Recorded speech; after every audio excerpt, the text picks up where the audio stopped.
Shh. When we're in. Hello. Hey everybody, good evening. Welcome to Stealthy Elf Productions, and we're about to play a apparently very goofy session of Pathfinder Second Edition. This is our Heroes of Histaeria campaign. We are up to session 32. 22. All right, almost a palindrome. Not there yet. Tootie Is it not a palindrome? Before we jump in though, and tackle these big questions, we're gonna go do a quick round of hellos, starting with Taruk. Yeah, it's usually me. Hello, my name is Adam Teal, otherwise known as Mr. Add Up. That's MRADD. UP, he, they pronouns. I'm a cosplayer, a TTRPG player, and a voice actor. If you want to meet me in person, I'm gonna be guesting at MagicCon Atlanta in September. You should get your tickets because MagicCon, I don't know what to say. It's dope. And if you like Magic the Gathering, go, because you get to play Magic the Gathering with really cool people like myself. So humble. That's me. I'm playing Taruk. I don't know what else to say. Somebody else take the reins. Don't Button. laugh at me, Alec. Reigns. Button? Button take You the said reins? me? Yes. I can't Yes, hear. you. Guys, I'm Button. Hi. My pronouns are they, them. I'm Blue Button on social media. I need to turn up my headphones. I play Cressida in this game. On this channel, I also play Sugar Pea in Outlaws of Alkenstar, and I play Amanita in New World Rebellion. Did I miss something, or are we still laughing at me not being able to hear? Who knows? Laughing at Adam, not you. When I'm not here, you can find me over on... Wow, Jesus Christ. You can find me over on Tales Archived, where I play in the Known Realms Telesh game as Echinacea Belrose and an upcoming project. That's me. Awesome, thank you. Alec? Hey everybody, my name is Alec. Pronouns are he, him. You can find me all places on the internet at Tales Archived. I play Finn here in Unearthed Inheritance, and I play Grim in New World Rebellion. You can normally find me every Sunday over at Tales Archive for No Realm Celeste, but we are off tomorrow for the holiday weekend, and then this coming Wednesday, you can find me in the finale session of Not for Sale, a Thirsty Sword Lesbians short shot over at Starcrawl RPG. Other than that, that's where you can find me. Thank you. All right. Hannah. Hi, I'm Hannah. I'm playing Farron Balmyar, a ranger, badass bitch with a bow and a wolf companion. I don't know why I'm singing, but it's really working for me.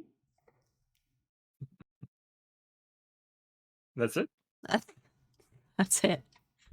In all Okay. its glory.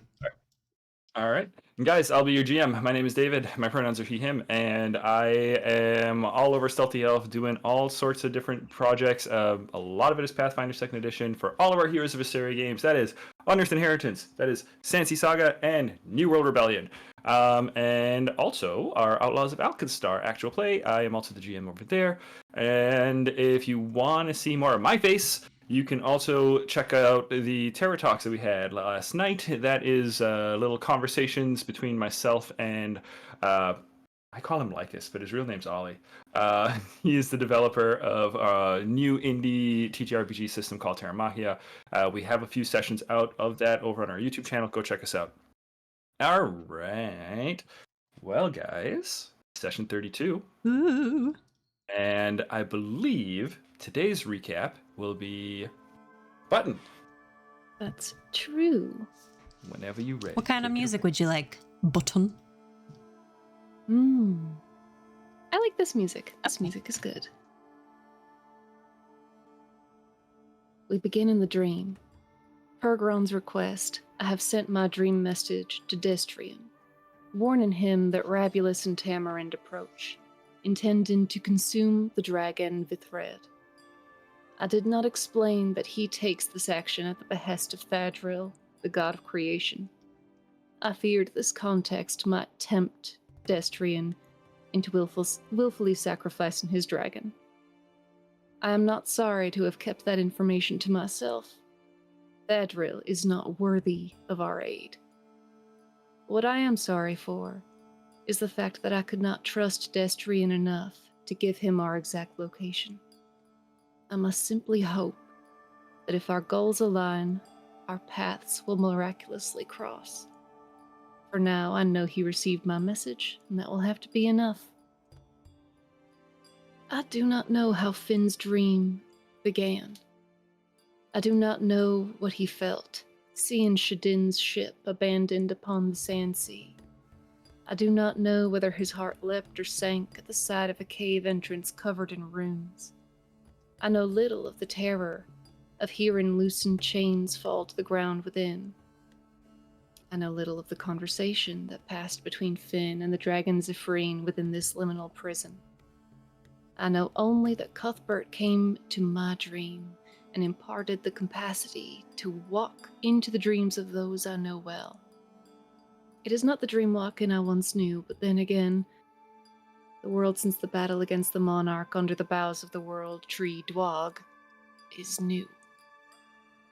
We entered Finn's dream, and as I walked into that cave, I heard him speaking with Zephrine.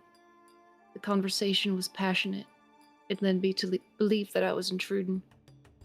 I did not trespass any further, and after a quiet spell under a constellation-struck twilight sky, Finn's dream shattered. I caught one of the remnants of the shattered dream world, a pane of glass reflecting a constellation, threaded in thin silvery light, depicting Finn's deathless rune. For the rest of the night, Cuthbert and I began training ourselves in the traversal of the dream. But I'm getting ahead of myself. In the morning, we solidified our plans. Axne would fly the Sky Citadel to the edge of the Sandsea, where Nixus's ship is wedged between a rock and a hard place. Then Taruk, Farron, and I would work to dislodge Nixus's vessel from the rocks, attach it to our hoist, and raise it aloft in order to lure the giant crab Tahali toward the Tower of Damara. Thereupon, Captain Magnus and I would summon Tahali together and trek toward the tower.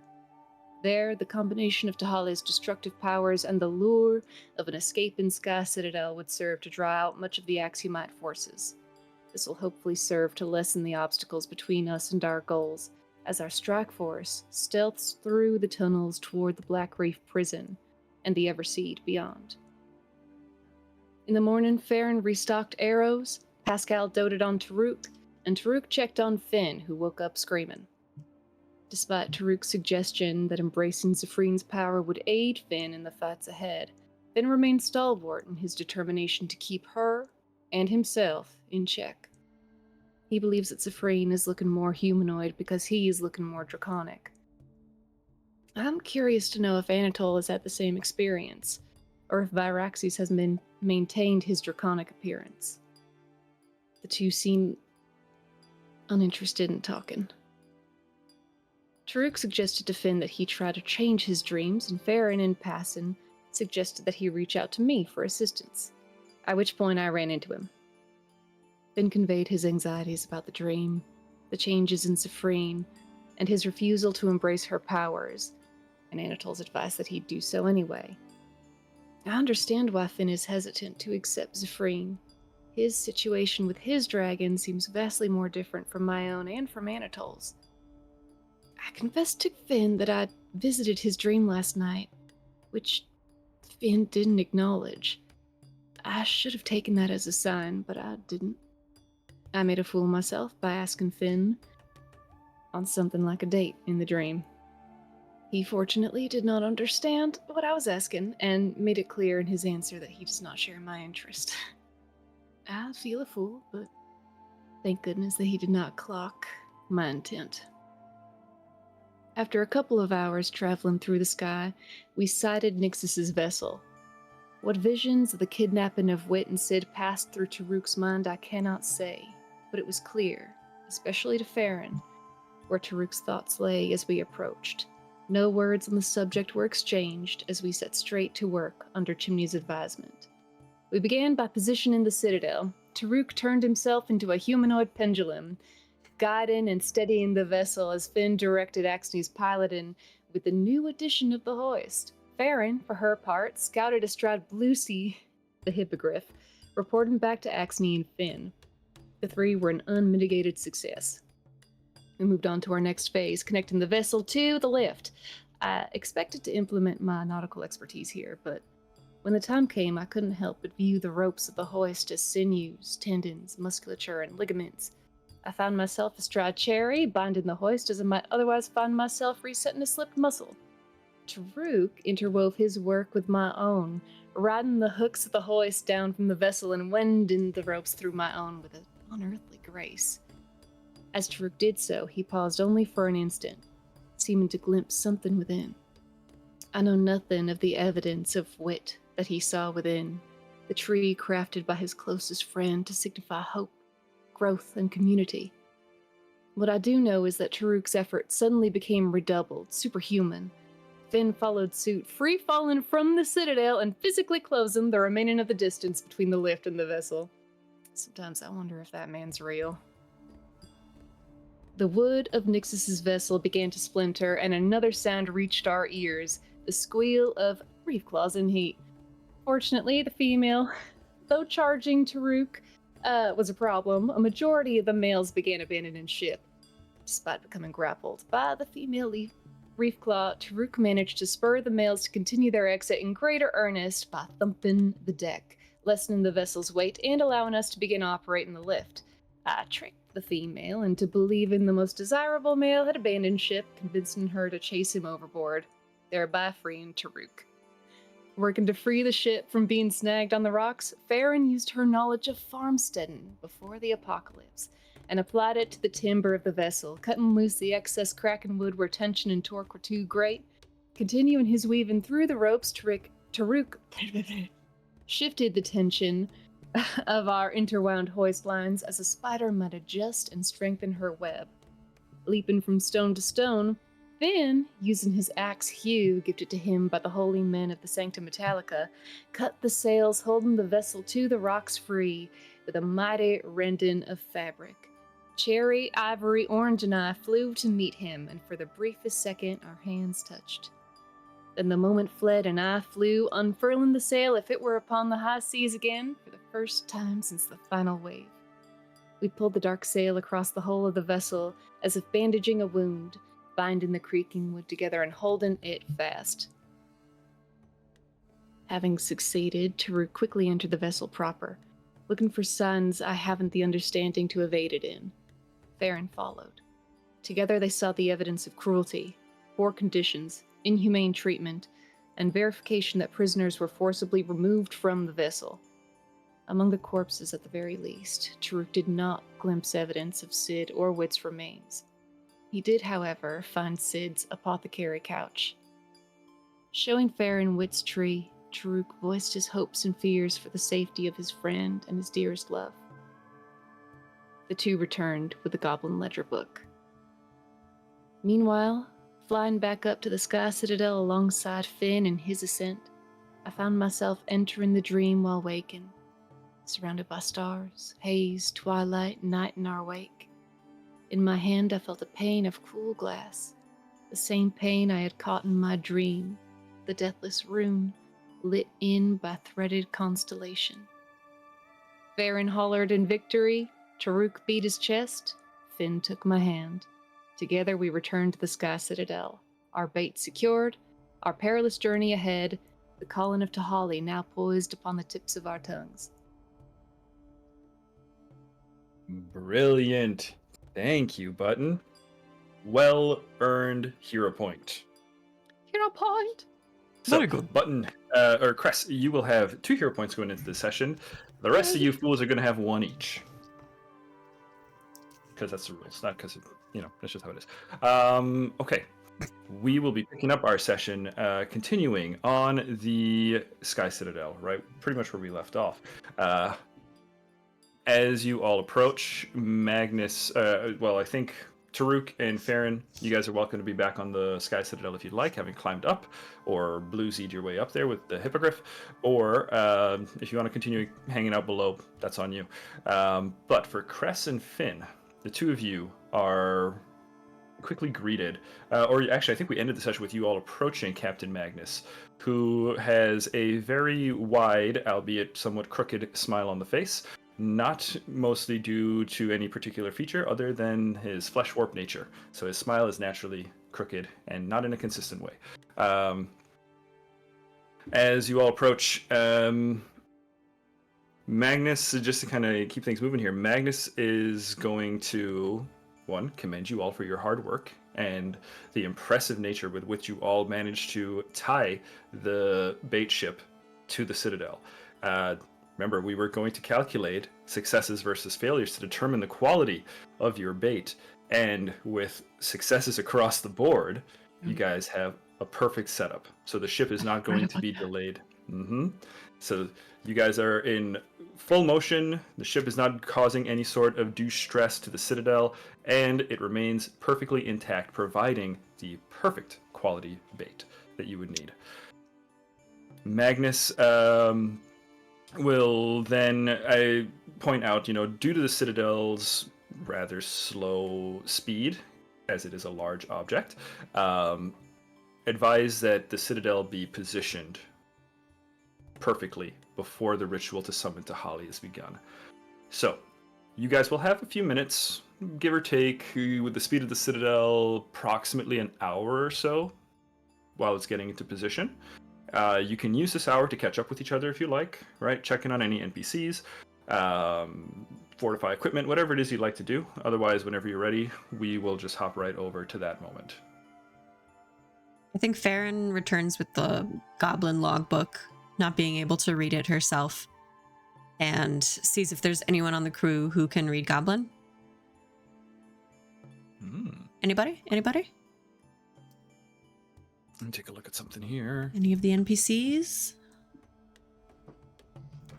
None of the ones that I immediately can think of, but old Magnus does have... Old Magpie got a trick up his sleeve? Yeah, being a flesh warped, and which you guys discovered are very good at infiltrating. Magnus can constantly cast tongues at 5th level.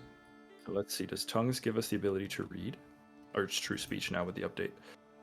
You can understand words regardless of language, also speak the language of the creatures when in a mix of creatures. Target speaks. I think it's only speaking. Does it have the visual trait? No. Or just audible? Yeah, probably not that. Yeah. It doesn't even have audible trait. It just specifies speaking in the text. Okay. So I'm going to say Magnus can't. Looking around your crew, let me just see who else you have on here. Is Pink Whiskey here? Pink Whiskey could probably do it. Can't remember. Is Pink Whiskey Dameril crew or Citadel crew? Where's my NPC list? I think Dameril. Okay. Unfortunately, I don't think we have anyone who can translate this at the moment on deck. Wait. Right? Pink Whiskey's on the Citadel. Team Citadel. Citadel. I just looked at the list. Okay. I'm wrong. Okay. Well, so I hate to do this, and it's kind of a little bit of a rug pull. Pink Whiskey can confirm this is Goblin, but it is also in code.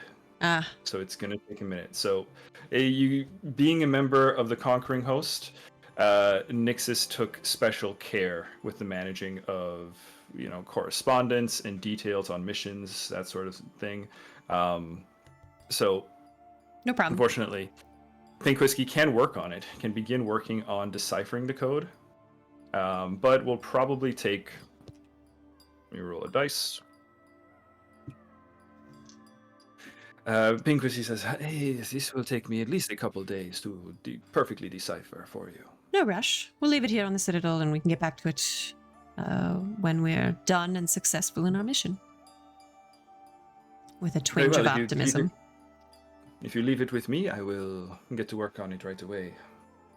Thank you. Apparently, leaving Pink it Whiskey is Pink. Puss in Boots. Okay. Pink's got the book. All right. So that's been handed off. I'll put that in my notes real quick. Anything else you guys want to get up to? Adam, I don't know if you saw my message, but I think Taruk took some damage? Or you did? Yeah, I only took 4 damage, so.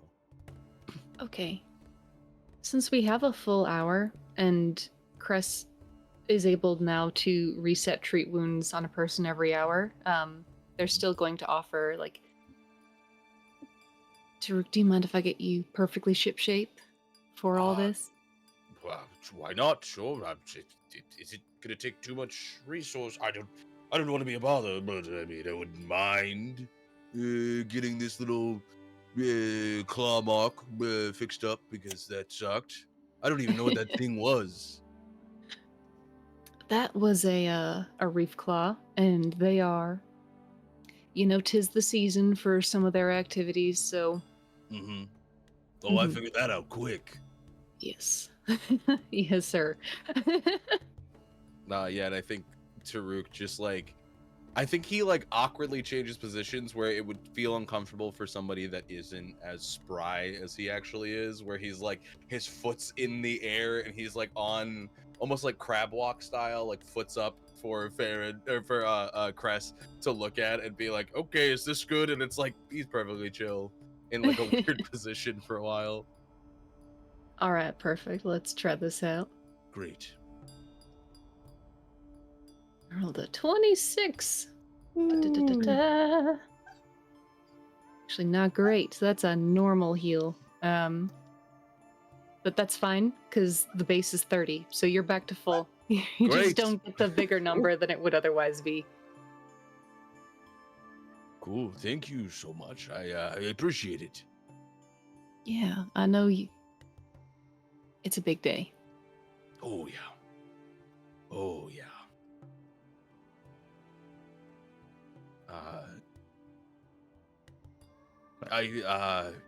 Right. We should be yeah, it's a big day.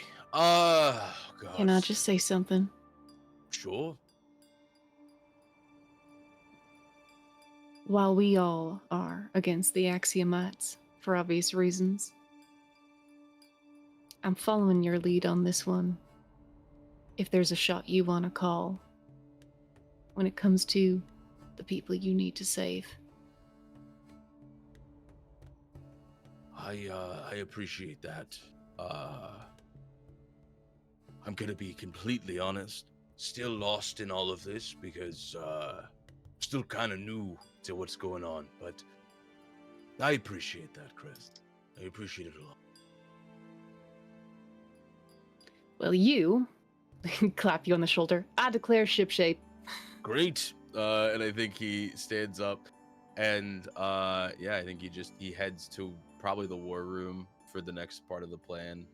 Taruk is very focused today. He's like very much like, okay, this is my time to do what I came here. I'm gonna blow stuff up with my stick. Yeah. To that point, Damn Taruk, right. and I think Cress, maybe if you're sticking along with Taruk, and Finn, I don't know where you are. You might even already be there. But in the war room, there is a little bit of action going on. Specifically, there's a little bit of argument between Pascal and Magnus. It's not a major argument, but there is some disagreement. Magnus explaining, as you all enter, you hear Magnus, exclaiming quite loudly, "Well, Tahali is no mere beast, you see. Tahali is a relic of an ancient world. Something far greater, far more than you could simply comprehend." And Pascal responds, "Well, Captain, I just want to confirm that you have control of the beast, or whatever it is you're calling. Sounds like it'll be a rather dangerous creature, and I want to ensure that it's gonna stay on its leash." "You don't leash an entity like Tahali, boy." Anatole, kind of listening to the two, kind of sitting in the at the table, just kind of watching the back and forth, kind of weighing the discussion. Clearly, Magnus on the side of trusting Tahali no matter what. Pascal offering some misgivings as to how trustworthy this kaiju actually is going to be.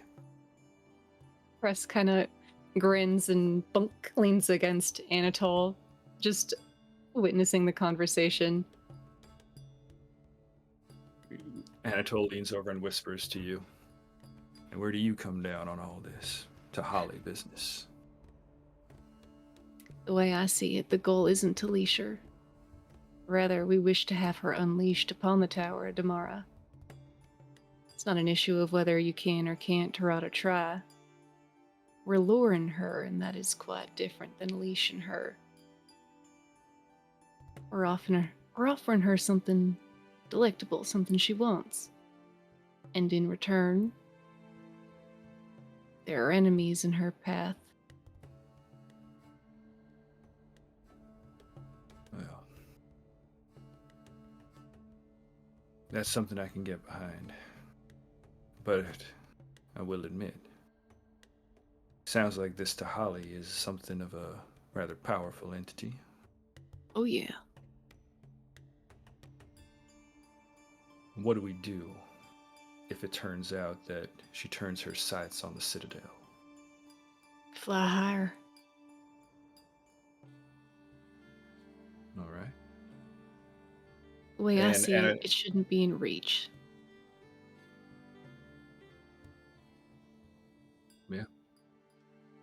I think That's a Farron good sort point. of overhearing that part of the conversation just kind of perks up and has a thought. Well, first she'll go to where Pascal and Magnus are having this little argument, and she comes up, Tolka tight at her heel. Captain Magnus is right, Pascal. We are not trying to leash nor tame this beast, but rather set it upon our enemies. That said, should we come to a place where Tahali is getting a little too close for comfort, what is our plan to release the lure, so to speak?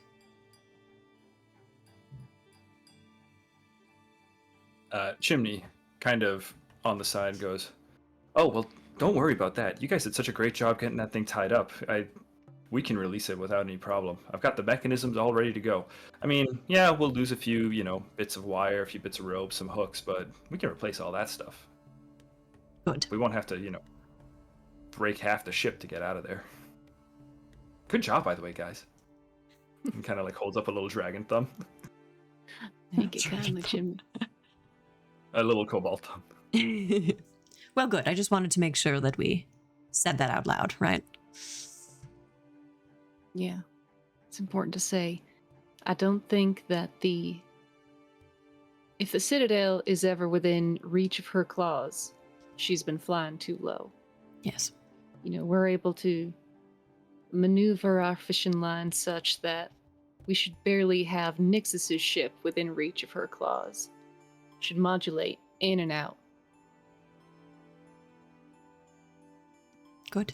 Anatole, And if she gets hold of it and pulls down, then yeah, let her go. Yeah. Noted. Anatole looks to Pascal with kind of, just out of the side of his eye and goes, "Is that good enough for you then?" Pascal. Well, if you're sure that you can release it, fine. Getting the Citadel wasn't easy, and I'd hate to see us lose it in the pursuit of, well, this mission or really any mission. It's currently our best resource, I'd say. So it's worth protecting. You're right. I don't disagree.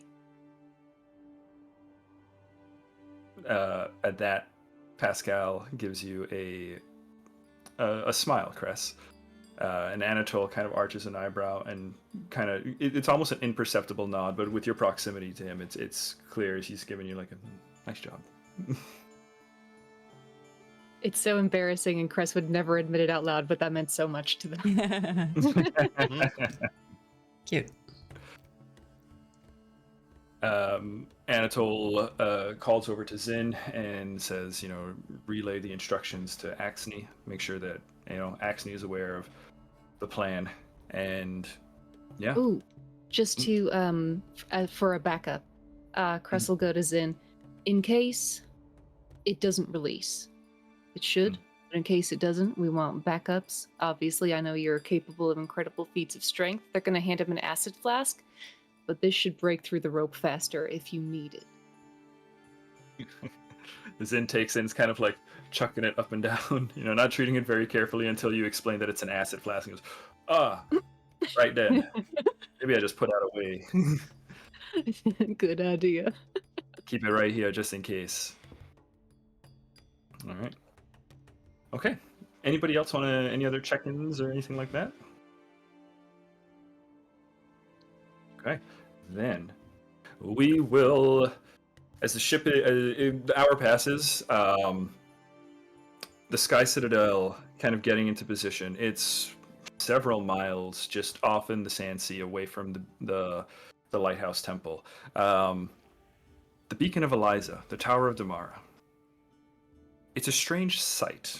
This temple. It's very clearly a monument to, the domination of a new age over the old. You can see the temple structure, the Beacon of Eliza, resting upon the much more ancient structure that is the Tower of Damara. The top half is all pearly white stone, sea sprayed. Even from this distance, you can see the salt still glinting in what little light there is. And this wide platform around the base of the tower, right? You can see from your vantage point that there's pools of darkened water kind of collected at the base of it. The platform kind of juts out and points somewhat, taking the shape of a star. And beneath it, you can see rocky coral worn down by just centuries beneath the waves. The base of the tower, the part that is from an ancient world, still standing and serving as a foundation to a place dedicated to gods that came far after it. And I'm gonna move you guys to this map just because I tried really hard to get this onto like a full field, but it's tricky. So this is what you kind of see. This is the tower there. And if you want to pop us over to the map screen, I kind of covered some stuff. Oh, There's a bit of text on the map, but that's what it looks like from far away. You can see the general shape of it. And also not pictured here is the bridge that would have been connecting it to the shore. It's like a 2-mile bridge that would have connected to the actual coast. That's now fallen. What side was that on? Yeah? You know what? Just for continuity's sake, I'm going to say it's on the other side of the temple, just so that's why we can't see it. It's behind the actual lighthouse. Directly behind. And then the star itself. This is the foundation, the pre-Erosian foundation? No. Or below? Down here below. Okay. This platform was kind of like built to almost like, put a clear delineation between the Beacon of Eliza and the Tower of Damara. The star is Erosian construction. I was getting all red stringy for a sec. Never mind. No, you're good. But yeah, and I think, even though it's like old, even though the base of the tower is old, ancient, and it's not crumbling. Clearly, whoever built it did a very good job, as it has stood not only the test of time, but the battering of countless waves upon it. Let me just hop you guys over to the drawing map, the recon map, so you can see that would be this over here would be the tower. All right, and then there's the bridge kind of broken down along the way. All right, so you guys are kind of like way off in this direction, just far enough away. I'm just gonna actually draw it. You guys are like way off on that side. Not necessarily that close where that X is, but just sort of on that angle. Okay. All right. And when you get into position, Magnus looks out at the tower kind of flexes a hand, anticipating what's to come. And he says, "All right, that'll be plenty close enough. Come, let us get to work." Looks specifically at you, Cress. Yeah. I'm trying to see.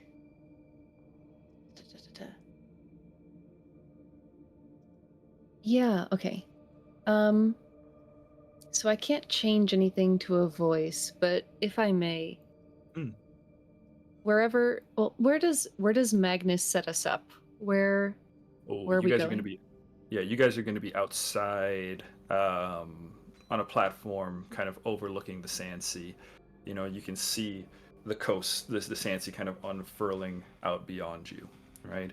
A high vantage point that would normally give you a gorgeous view of the ocean, but now it is just waves of sand, not big crashing waves, but kind of like almost like slow molasses moving towards the continent, moving towards this beaten coast.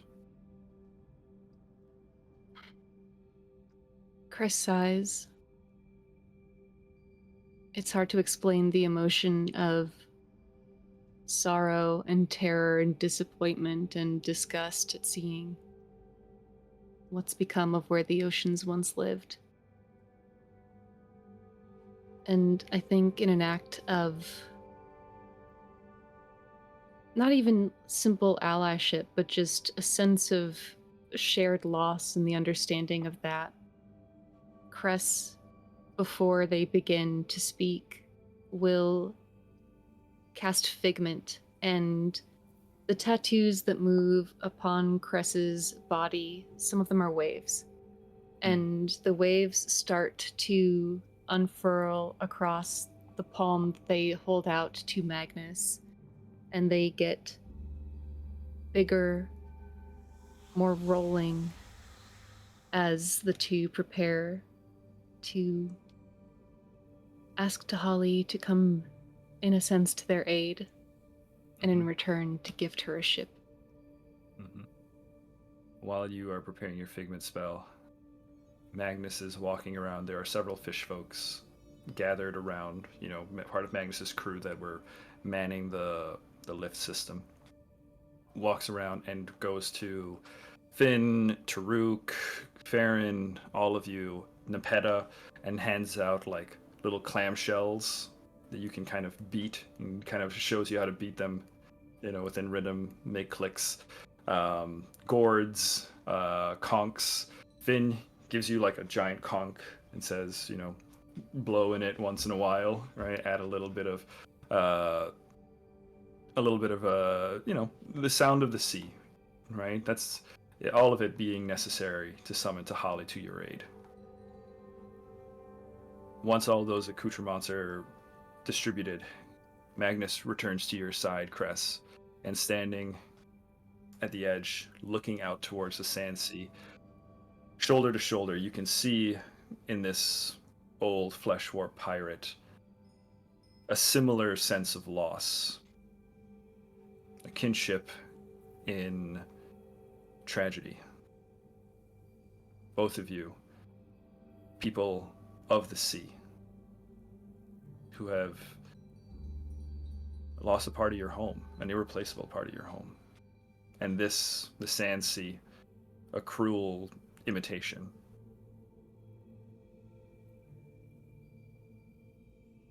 And Magnus dips his head down, takes the hat off, looks to you, Cress, and says, "Once the ocean was darker." Once the ocean was deeper. Once the oceans of times past begot the creature, Tahali in the crushing depths. She, of stars known, born knowing the path of stars. She of winds known, born knowing the path of winds. She of waves, made incarnate, born shaping the path of waves. Alas, her knowledge, her power, stolen by the first wayfinders. She drifts, diminished in power and name. Tahali, thief of ships. She gives chase, weakened, yet stronger still than the tide. With claws as boiling waves, as many legs as stars in the southern fushhook. Her armor of stolen timber. She gives chase. She gives chase. The ocean divides and the ocean connects. Tahali, thief of ships. Tahali, thief of ships. Those of you attuned to nature, attuned to the natural world, you feel it first. You feel the change in the wind. As it was blowing offshore, suddenly hair, clothes, the perpetual mist of the clouds surrounding the sky citadel suddenly shift from blowing offshore and start blowing onshore. Start blowing towards the tower. You see, from your vantage point, looking out down below the Sandsea, the sand suddenly smooths to create a white and gold plain. The waves of it, crests and troughs, flattened, and suddenly swirls begin to form, almost like a Zen garden that someone has been working on. The sand below you starts to take swirls, concentric circles, all forming strange patterns, almost as far as the eye can see, up and down the coast of the continent. I need perception checks. Duh.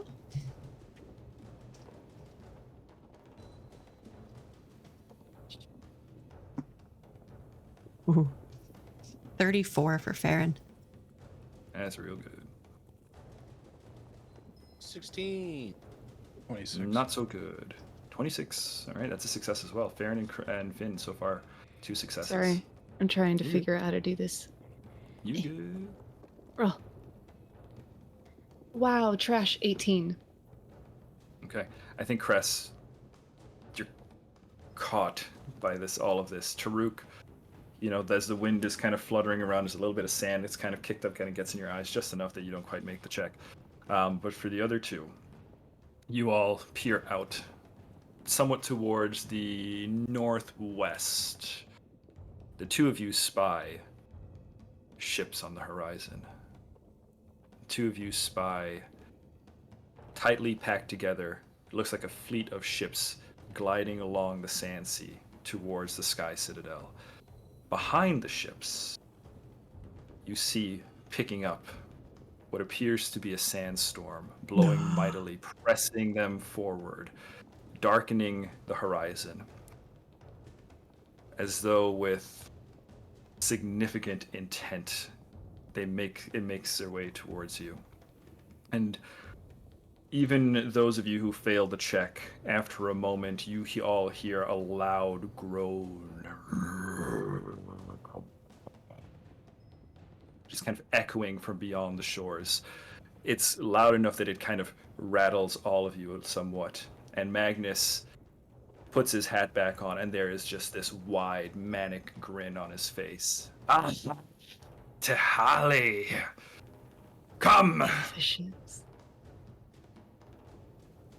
Magnus looks to all of you and says, "We must get this bait where it belongs." So, Anatole has quite a smile on his face as well. As now this sandstorm being led by ships is bearing down upon all of you. You don't quite see, Tahali doesn't suddenly emerge, but you can see the ships that would be on her back gliding through and pushing against the Sandsea. Axne up top starts to maneuver the Sky Citadel and it starts making the way towards the beacon. At this point, now I think possessed of the anticipation of this creature, a lot of folks kind of run up towards the top, towards the observation deck, to kind of look out and see, you know, if we can actually see Tahali emerging. And the Sky Citadel gets pretty damn close now. I'm just going to kind of move this X that I had as Axne starts, like, now we're actually kind of like on this map.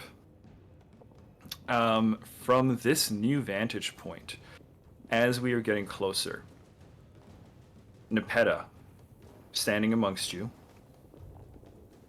seems to kind of look up towards the sky, and some of the cracked bits of bark on her face that would kind of add to this aged complexion seems to seal up a little bit, and she starts to look just a little bit younger, maybe a little bit stronger as you guys near the citadel, as you guys near the lighthouse.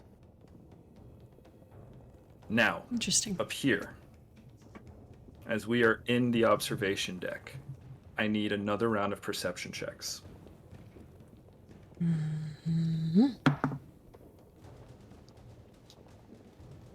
30. 30 is real good. 23. 23. 33. 33. 18. 18. Taruk, you still got some sand in your eye. Cress and Finn, as you two are looking out over the horizon, just beyond the sandstorm, more towards the north, and a little further out past the ships that herald Tahali's arrival, the two of you spy something shining in the sky, something twinkling, catching the light enough that it kind of twinkles back at you. Can I get survival checks from the two of you?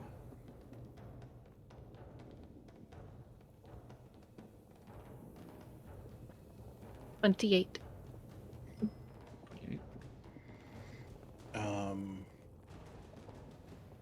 30. 30. That's a success from both of you. Both of you saw something that not only did you see this thing twinkling out in the sky beyond, but the two of you also saw something else that nobody else here has seen. And that was the map of the continent. And as you all look towards there, something hits the two of you. That's the direction of Zeladiel.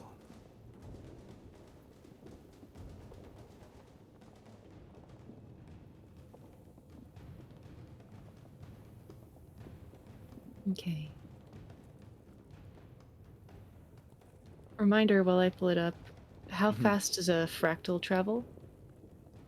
That's an excellent question, Button. Not very fast, but with enough time,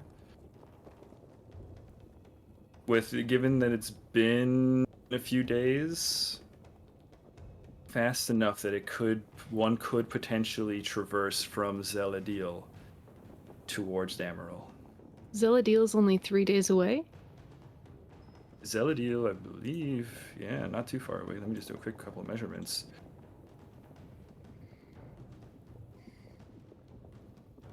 Yeah. Because its Yeah, speed is Zeladiel- 40 feet. Yeah. Okay. It's been flying consistently.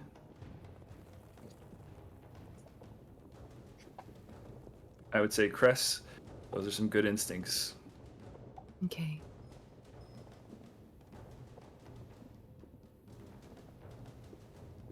Cress calls it out.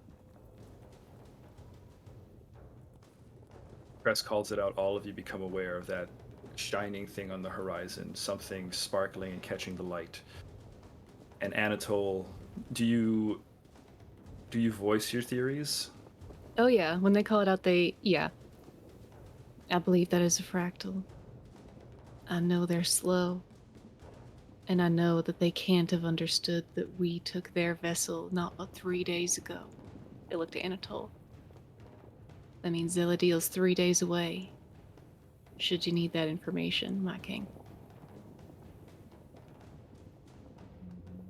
Anatole looks out towards the shining thing in the sky and says, "So you're saying that right there was one of theirs at our city?" Best I understand it. Well, now that's just personal, I see. You think it can You know make what it this here? means? I think, yeah. What was your question? Oh, just, you know what this means? It means they left that city defenseless. Means they know we're a threat. Well, looks like they are at least smart about one thing. Let's prove them right. How long until that ship is upon us? Moves 40 feet. At its fastest.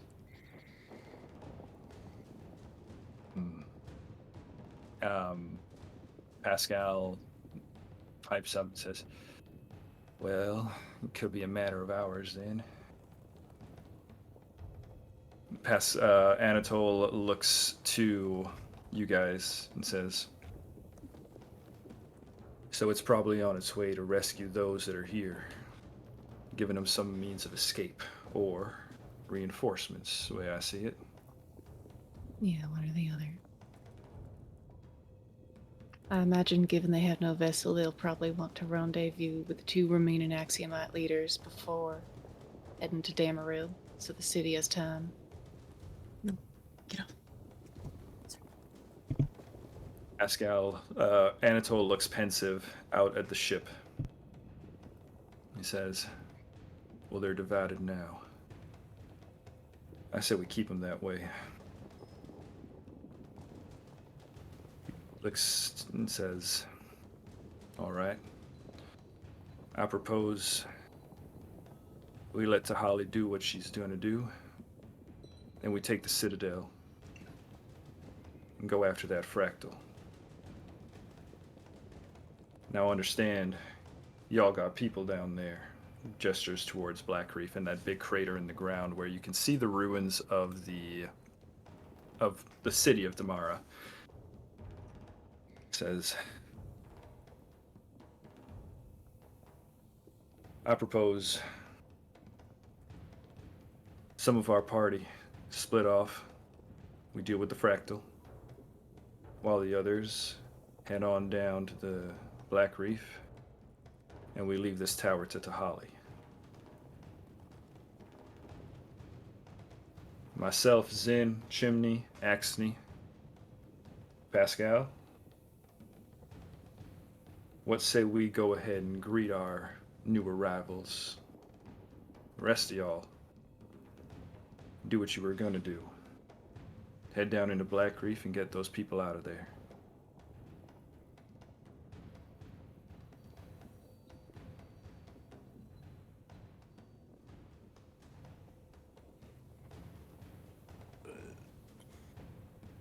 Crest doesn't like it.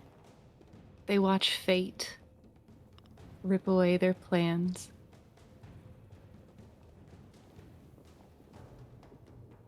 But they understand that it isn't a bad idea.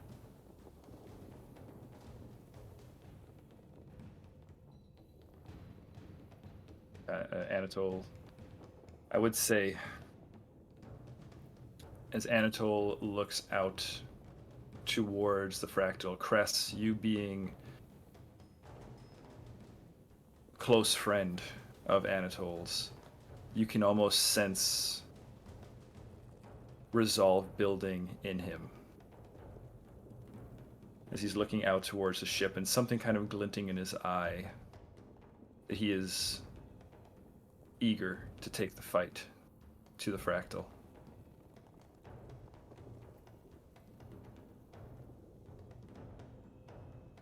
It would take a lot of time to RP it, but Cress is going to give him every scrap of information that they found from the fractal, every trap, and every pitfall that we fell into, particularly that resulting in Dex's death, the teleportation that they are capable of, which they suggest we might be able to use to get to Zell Adil in an instant. So taking the vessel is of importance for multiple reasons. I'm sorry, Hannah. I think your mic switched. We're getting a lot. Is anyone else hearing a lot of like echoey feedback? Oh, or that's what anything? happens when I mute my mic and then unmute it. Oh, I gotcha. Oh, Oh, no. it just kind of comes back. Yeah, like it'll comes back on. It chill out in a sums sec. Okay. All right. I think, like as this is all happening, right? You guys, Cress, you're giving this information. Pascal, Anatole, Zin, Chimney, all eagerly and focused on the information you're providing. Axne continuing to move the Sky Citadel closer, getting ready to deploy the bait. And I think you can see Axne kind of lifting high above the tower. From the tower's perspective, you don't see a whole ton of you can see a few arbiters and whatnot kind of flying around, right? But none of them making an immediate approach towards your vessel, seeming to kind of create more of a defensive formation, not understanding or not anticipating what is about to happen, right? And Anatole basically says, once all the information is given, as well as, planning out potential entry points, Anatole says, all right, things go bad. Rest assured, we will get out of there. You gotta promise it to me. I promise you. Things go bad. We all agree. We'll rendezvous. We'll rendezvous in Dameril. You got a prophecy to fulfill. I don't give a shit about prophecies. I just want my people to come out of this. All right? Kind of puts a hand on your shoulder and squeezes and says, I'm not looking forward to parting from you any more than I imagine you are from me. I hate it more than anything, and I curse whatever gods made this happen. Yeah. When we play our cards right. Nope, you first. When we play our cards right, we'll get to let them know exactly how we feel, sooner rather than later. Crest takes his hand from their shoulder. They bow deeply, as they have for over a century. Kiss every single one of his knuckles, as they have for over a century. You gotta come back.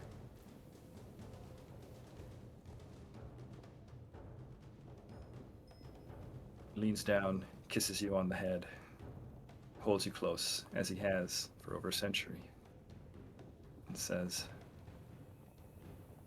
I'll do my best, but if I don't, I know you'll find me, as you tend to.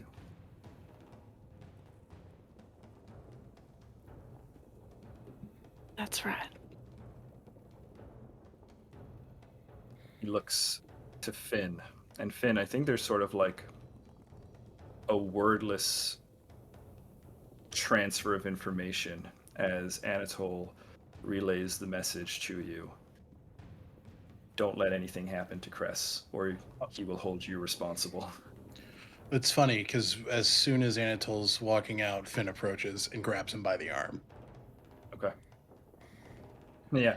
Anatole is making his way out towards back up towards Axne to plan the route, and you catch him.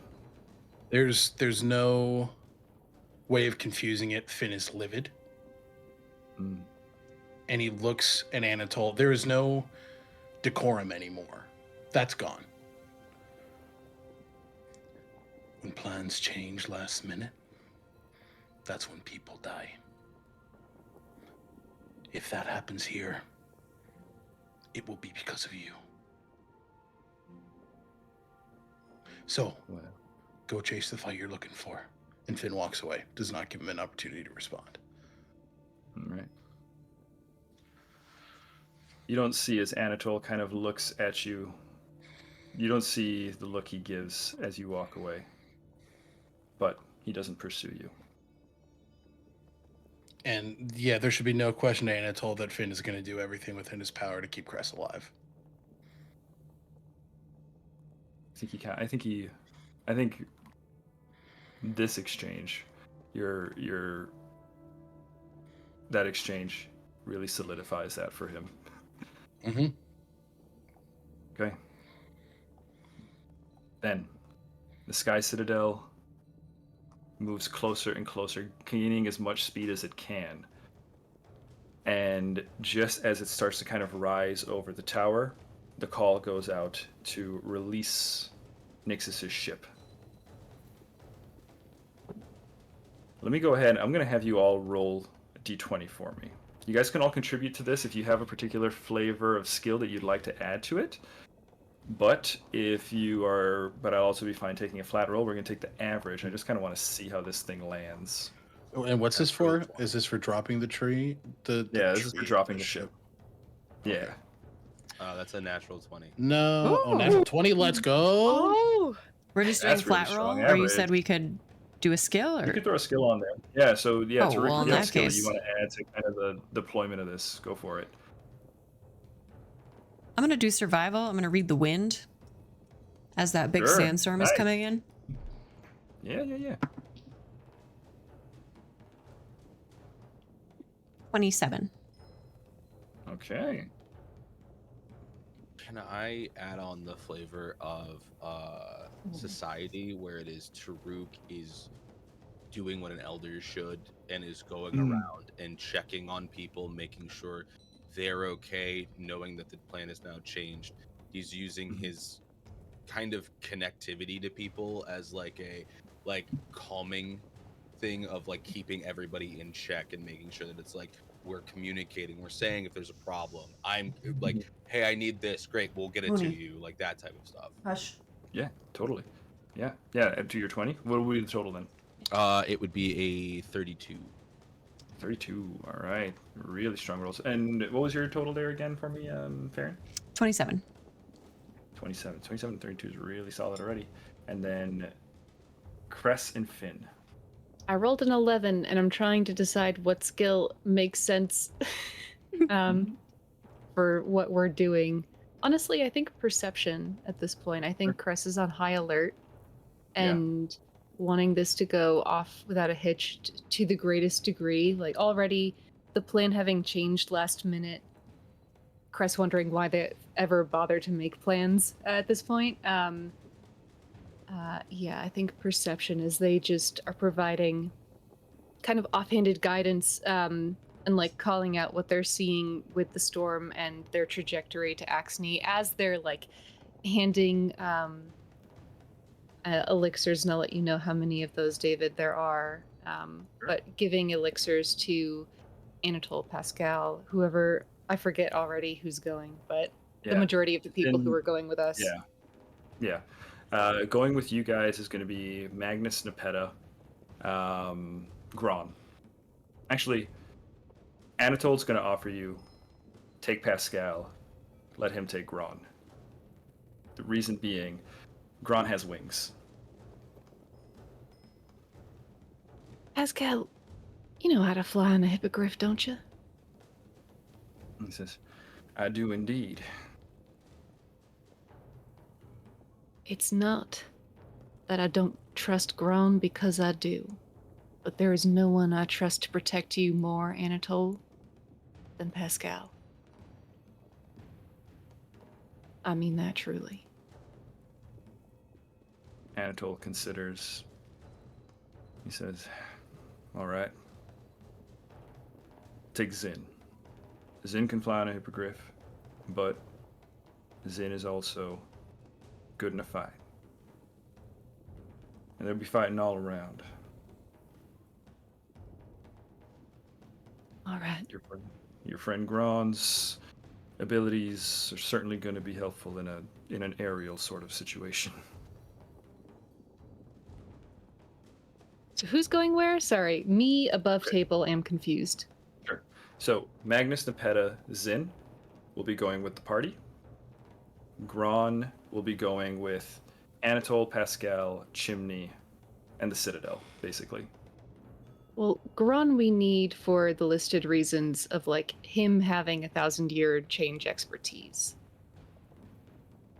What 1,000-year change expertise? He's the one most likely to know lore about the Tower of Damara because he's been I around gotcha. for several I gotcha. Yeah, you want it for the millennia. lore kind of thing. Okay. Yeah. Yeah. Yeah. Well, in that case, I mean, yeah, I will say you can convince Anatole that you'd like to keep Gron. You know, he had proposed it just because he's thinking, well, if I'm going into a fight in the air, the guy with wings would be pretty handy. But like you said, they do have mounts. So They have mounts, and Cress will give Zin it's not called a war saddle anymore, but it does the same thing. You can't fall out of it. Yeah, I remember. It is called a war saddle. That one. Yeah. Zin will have the war saddle, yeah, because Zin is The least Dexy. probably the least Dexy, yeah, out of the Yeah. group there. Okay, cool. We'll put that on Cherry. I thought you said the least sexy. Perfect. No, he's sexy. Oh, Just they're not Zin's plenty Dexy. sexy. Dexy, not sexy. Got it, All right. got it. Then, Can I yeah. also? So then we'll keep going with you then. You're kind I of was gonna quiet, say- Adam, if you're trying to talk. Oh, am I? Sorry. Yeah, there you go. I was gonna say, one thing I think Taruk has done while he's doing this like society thing of like talking to people, I think there's definitely been moments where he has gone to our crew and asked them if they're okay because things have changed. And I think to Farron and Finn, he definitely drops hints that he is not. I think there's definitely moments where he's dropping leader hints and being like, that's not what a leader does, changing the plan at the last minute. And his faith in the like king of the Sandsea is very clearly slipped quickly, and you can tell he is not trusting Anatole as much as he was a day ago. Mm-hmm. Yeah, I think Ben will just nod, but I don't think I said my roll was a 32 for crafting. 32, really good. And then Cress, you had an 11 plus. And You're muted on Discord button. Plus 16. That's what that sounded like. All right, So- 27. Screams into 27. void. We had two 27s, a 32, and It's 232s. 232s. 232s and Okay. Adam's 227s. was just a crit. That's really good. Yeah, mine was also Alright. a crit. Mm. Yeah, that was a crit. Okay. 32 and 27 That is 55 times 2 is 110. That's very high up on the. I mean, even with the average, without doing the math, I think we're probably sitting at like a 29 to 30. Yeah, 20 and a half. Okay. Wow. Thanks, brain. Yeah, that is very much going to be a success. You guys will see. Hang on, I'm going to just pop back over maps real quick. I think that you guys are able to get that ship placed like perfectly right on the thing. So Nailed Nix's it. ship Directly next to the front door. long. Yeah, exactly. Just Convenient. blocks it. Got it. Nice. Right, a bunch of arbiters kind of floating around in the air kind of start moving into position as the ship is deployed, and as it's swung through the air and released, it hits several of them and crashes them into the side of the tower. The ship slides down the side and lands on that platform in position. All right, ship is deployed. During this, what's his name? Chimney has been getting the hippogriffs ready for you guys. They've got little goggles on as the sandstorm is getting just a little bit closer. There's a bit of wind kind of kicking around. They've got little masks and goggles so that they're not going to be bothered too much by it. And your steeds await. I think Finn will just approach. What did I say? Yeah, Finn will approach Crest. Jesus, I think I'm having a stroke. I smell Don't do toast. He'll approach Cress and just look toward the mounts. I think I've overextended myself a bit. He'll kind of try to unfurl the wings, but they'll be like, like they're like Limp. almost not functioning. Would you Flaccid. mind if could I ride with you? Wish you could ride with me. You okay? No. How about you? Holds both of their hands. No. Let's knock him fucking dead. I'm not going anywhere. I'm so sorry. I did not hear what you said. I'm not going anywhere. Let's knock him fucking dead.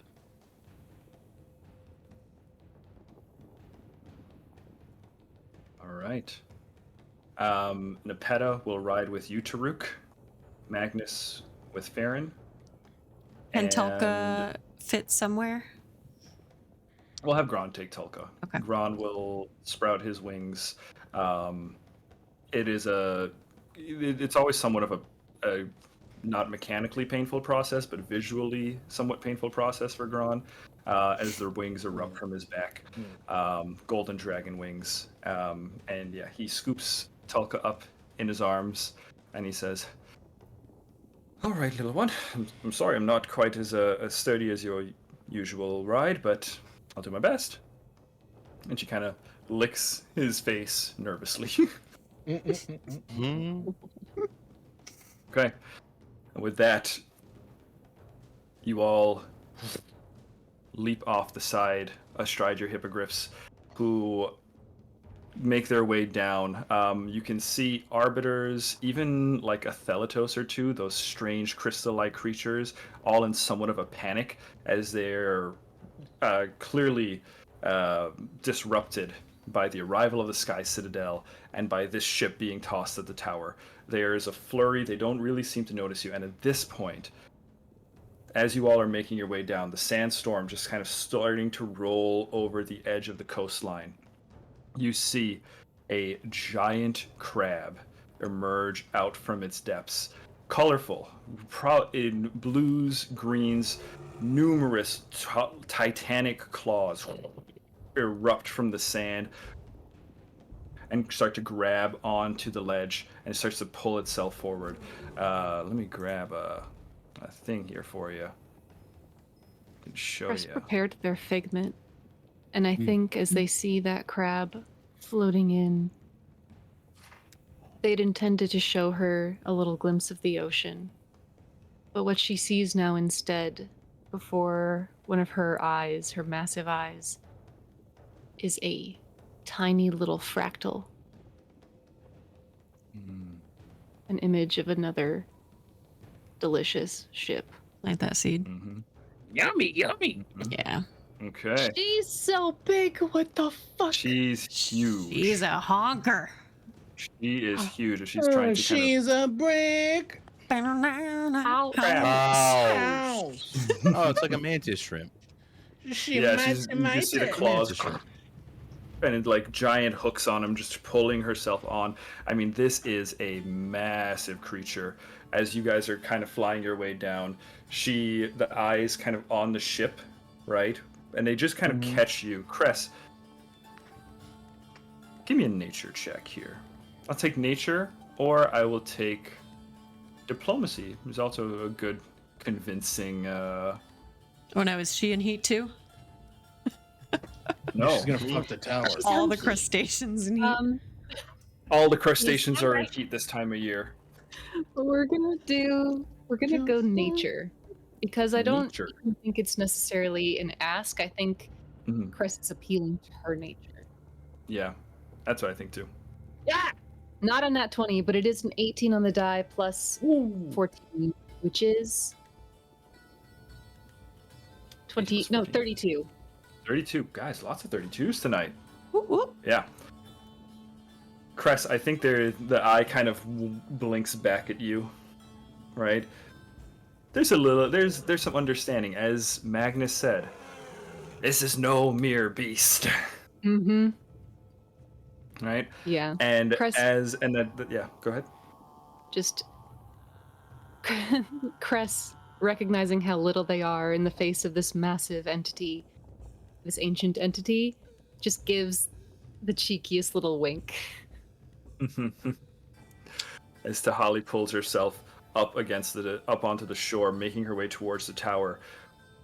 I would say she's got several eyes, right? A lot of them are fixed onto the offering, right?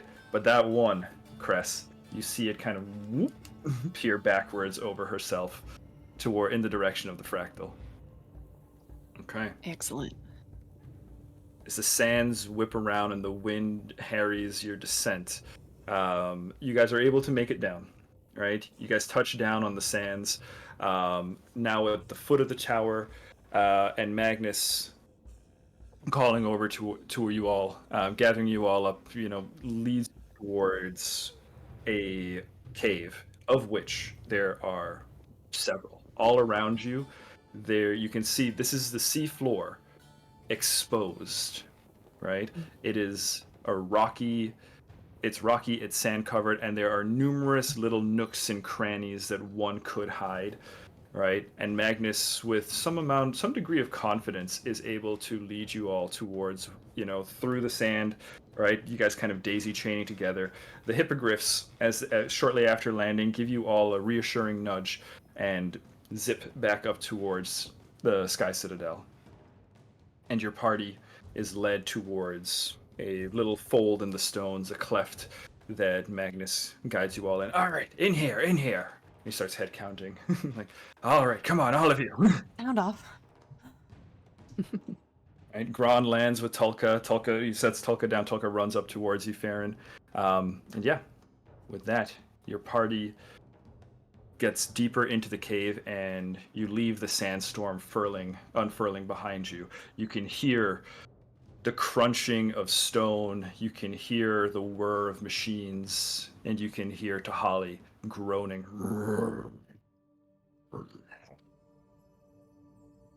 And as she's kind of rolling across, you can hear, the snapping of timber, right? The ships on her back. Also, too, at this point, arbiters, Thelatos, a number of the creatures in service of the Axiomites doing their best to repel her, but she is a kaiju, and they are small. That's right. Look at her. The plan is working. I think the sandstorm that's kind of rolling in also helps to add a little bit of cover for you guys as you're making your way across the field. And yeah, you guys enter the cave. It's a cramped situation, but as you kind of make your ways deeper and down, the path is uneven. It's very dry for an undersea cave. It's been dry for a while, right? The sea has not had its chance to, reacquaint itself with these unknown spaces. Some of the moss and whatnot coming off in brittle sheets, right? Bits of coral that you pass, you can see are just kind of, as you, rest your hand against it, just cracks under the weight, right? A lot of like sea dollars, shells, crunching underfoot. But as you make your way down, it gets a bit cooler and cooler. Magnus seeming quite confident in his path. And party, you will emerge.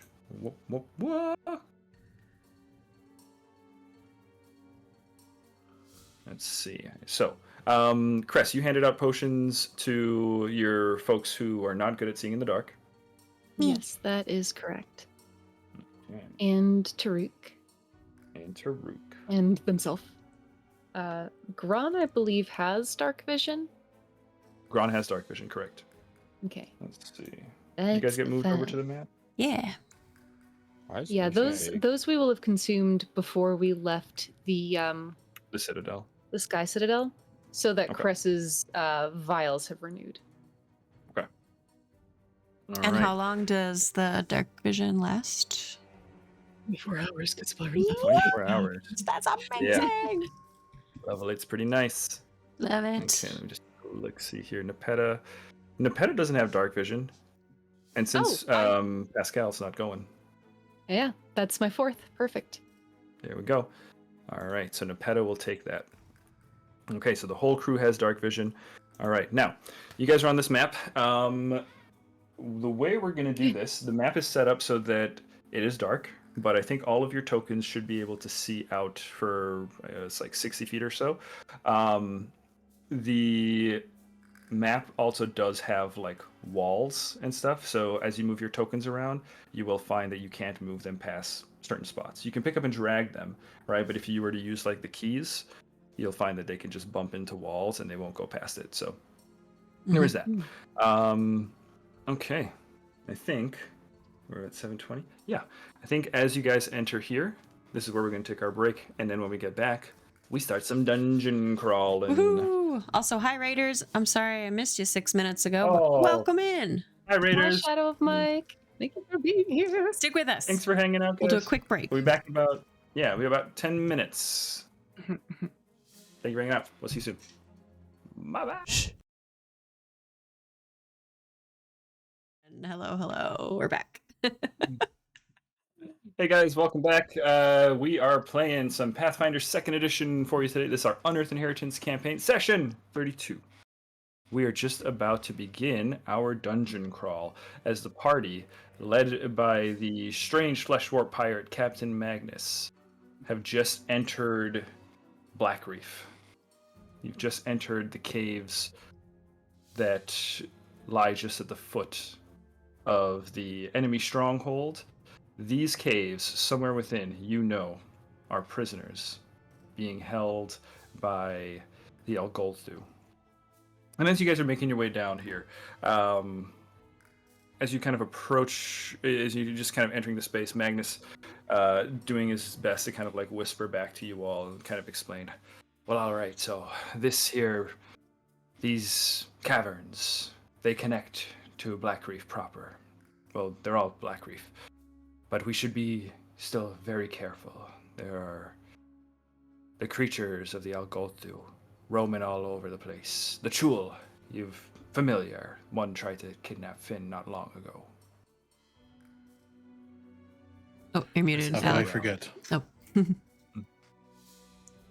He I just said, think- how could I forget? Yeah. I think Farron will designate her hunted prey as the Chul, so that Okay. if a Chul comes out, she'll get some bonuses on that. Okay. Do you have any like other bonuses? I think like as we're kind of going through, you know, Magnus kind of explaining a little bit about the Chul. You know that once they were beasts of burden of the great Algolthu Empire millennia ago, but now they're, well, merely guards and, well, still beasts of burden, I suppose. Not much has changed for them. And he explains that they're, you know, ambush predators, right? They tend to sneak around and take, you know, moments when they can. Do you get any sort of bonus to detecting them or tracking them as well? Yes, I do. So I get a +2 on perception checks to seek and +2 on survival checks to track. And I will be Okay, ignoring penalties for, other things. Yeah, okay. All right. Yeah. If something comes up, I'll try to keep that in mind. Okay. So, players, this is a dungeon that is living and alive, and not like physically, but the monsters within it, those that, you know, call this dungeon home, Chul and maybe some other things. So the way I kind of like to do these is I'll give you guys kind of a round as a group, right? To move, ask questions, you know, get clarification on stuff, and then I'm going to take a turn myself to move my dungeon denizens around so that they are still doing stuff as well. Okay, so you can do things like set traps, lay in wait for people, that kind of stuff, right? So you guys have, your tokens are on the board. You don't need to be in initiative, right? Magnus is going to point. I'll just say Magnus will kind of continue to guide and say, this way is the way to go. But if you guys want to, you know, peel off and explore as you move through, you'll be able to do so. So Magnus I'll just have Magnus position where the path leads. Okay. As Magnus does let that, you know, just kind of give that forward warning to the group, I think Finn will sort of sidle up behind him, tall enough to kind of look over him, just because the different heights and whatnot. He'll kind of look everybody meeting their eye and very intentionally say, We need to be extra vigilant than we thought we needed to be before. We're now down 2 men. And that puts us in an incredibly compromising position. Indeed. We'll have to be Because extra yes. careful.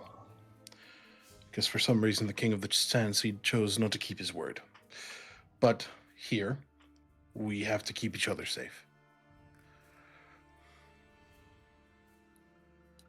I'll be on the lookout for Chul. I know how to spot them. Right. Nepeta will stay in the back. Just so that you guys know, above board, right? That makes sense. Nepeta is very much the weakest member of your party. Okay? Yeah. Like, I'll stay close. by... To that. Okay, cool. Oh, dogs are wrestling. I'm so scared they're gonna knock by- the thing over. Yeah, by numerous levels. So keep in mind, Nepeta is squishy. She has some powers. You can do a little bit of healing and stuff, but yeah. I'm gonna stick with Nepeta.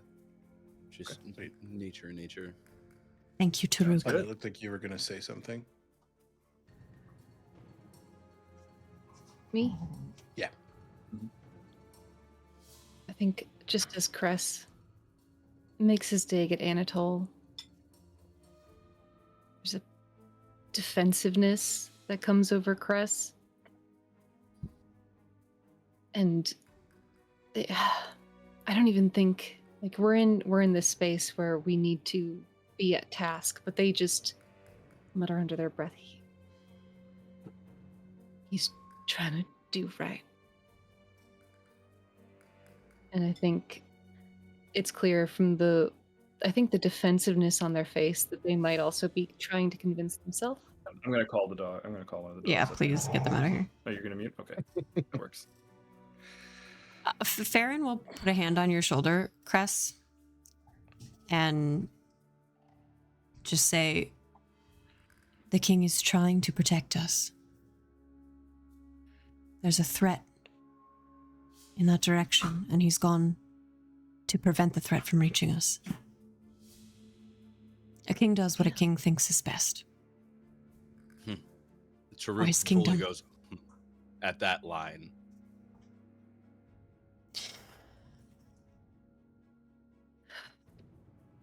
We should keep moving. Yeah.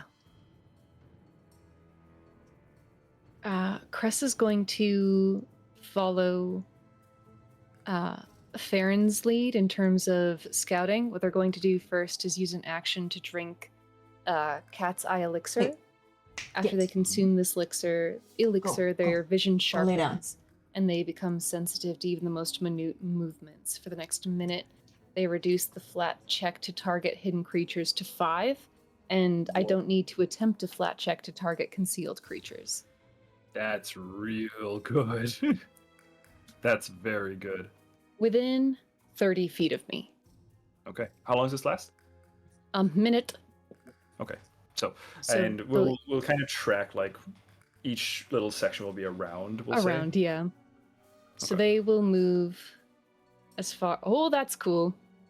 As far as just behind Magnus, or Finn's right behind Magnus. So they'll.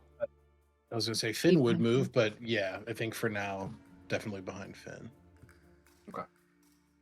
Yeah. Well, marching order will kind of have Magnus leading, Finn just behind, right? Nepeta in the back. Taruk staying near to Nepeta. I'm just going to kind of... and then Farron and Gron and Cress kind of moving within the team as needed. Yeah, Farron's probably up closer to Magnus so that she can be scouting for signs of Chul. Sure. In As you guys the- make your way... I'm sorry, David. go ahead. Sorry, go No, ahead. you No, go. go ahead. No, you go. I was just going to say, in the interest of what Finn was saying, like keeping eyes on everybody's back, he's going to kind of move a few steps down this hallway. Mm-hmm. What do we see? I know what I see, but I don't know if everybody else Yeah. sees it because of the Because lighting. of the darkness and stuff. Yeah. As Yeah. you move down there, Finn, what you see is ruins of a civilization long past. You see Well, the other thing too is that these ruins are giant in scale. You see the ruins of Damara, a once thriving city of the Gygas. Your ancestors, according to Nepeta and according to lore. And this chamber, Finn, as you walk into it, it looks like some sort of maybe broken hallway, statues crumbled and laying prone on the floor. And as you step into here, there is suddenly a purple light that glows from the back. You see a stone door. You see ruins kind of go up the side in like a very slow, even light that kind of illuminates the space here. Right? All of you who maybe can't see quite so far into the room, you definitely see that purplish glow in the distance as Finn kind of peers into that space. He will just look back. Magnus, there's a door here. Do you know where it goes? I don't. I'm well acquainted with these caverns, but but unfortunately, there are secrets within this place, unknown even to me. I hear that once a great civilization lay here. Some sort of precursor civilization to our own. Baron walks up, kind of at Finn's flank, and stares at the door. Finn, can you read this? Can I? You can certainly try. You can go ahead. You can make. He's a giant. I know giant. Well, it's some sort of strange, like ancient dialect, right? That language has kind of evolved over the years, but I would say some of the runes certainly seem similar enough that you feel, you can certainly make an attempt. Can I do it's my one of those- ancient societies roll? That would be the perfect thing. Of course, you can do an ancient societies roll. And I'm really resisting Nepeta like walking up behind Finn. I know we've been talking a lot about Pirates of the Caribbean, but I'm really resisting Nepeta walking up behind Finn, going, "A touch of destiny." Second. I'm gonna have Nepeta just move down here. You're gonna hang back close, Gron, prepare to kind of go wherever. His wings last for 10 minutes. Elka will pretty much stick by Taruk and Nepeta. Does Tulka have dark vision? No. Okay. But Tulka's she has just getting imprecise by, scent, so she's gonna stick by Taruk, who probably That's smells the best to her. I dropped in the UI chat. That's a natural 20 plus 16 for 36. Okay. Okay. With this, what you glean from these runes, Finn, two things. First is that this door requires a key to open. Right? You can see as you're looking it over, you can see an indent, a relief within the center of it where it looks like some sort of round object may fit, right? And you can see, pathways within the stone that would glow and open it, splits within. As for what is housed behind is, it's tricky, but with a natural 20, it seems to allude to the power of ancestors. It seems to allude to some sort of strength within from those that came before. And we'll relay that to everyone. And just sort of, is this something we want to pursue now, or do we want to continue through the path that Magnus directed? This is for us as a group to decide. Quick hop in. Sorry, I just want to mention too, with your natural 20, I will also tell you this. The door is what we, in game terms, is what we would call a superior lock. Right? Hmm. This is a door that has survived millennia. Right? A superior lock, just so you know, would require 6 successful thievery checks at a very high DC. So What about the lockpicking- environment rules for like breaking the door? you could try to break the door. Because it's a stone door, correct? Yeah, it does have material statistics. Okay. Pull up those. It's well crafted, so give me a second here. I can give you those because you're also a good crafter. Yeah. So let's see. I also will say Taruk does have a decently high thievery. Ooh. You are so quiet, my man. That's because I wasn't like this. Ah, that'll do it. Yeah. So this door, like again, mechanically, Finn, as you were looking at it, I'm just going to kind of ride your naturally good crafting skills and your a nat 20. Would have roughly about 60 HP, but with a hardness of 14. So like you'll be shaving off 14 damage every time you try to hit it. But you could certainly try to break through it. He definitely wants to wait to see what the general consensus is in the room before he does anything. Sure. Farron turns to Nepeta. Hmm. Nepeta, could this be where the Everseed is kept? She looks. I don't believe so. I don't sense Pysedoth beyond this door. Pysedoth would be the keeper of the Everseed. The vault of the Gygas is within the tower itself, as I have understood it. And you'll know when we are getting close? Yes. Much I can feel Pysedoth. As we've grown closer, I can feel them. My ward.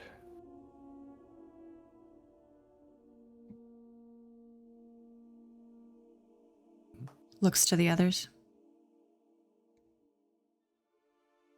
Can I cast Hmm. root reading? Sure. That's Go the for it. one where I can put my senses into the roots around me to Yeah. feel out everything. Yeah.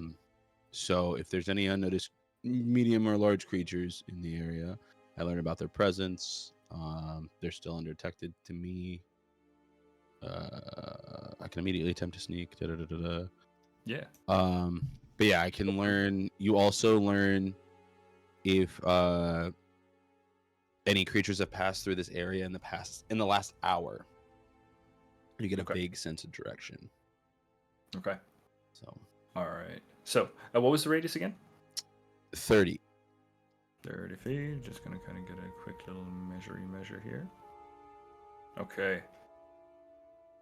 Right, and I think you can maintain this. As you move around, I'll allow you to, kind of spread out. Okay, so let me give you the mechanical stuff first, and then we'll get to the story stuff. Okay. Mechanically, creatures have passed here within the last hour.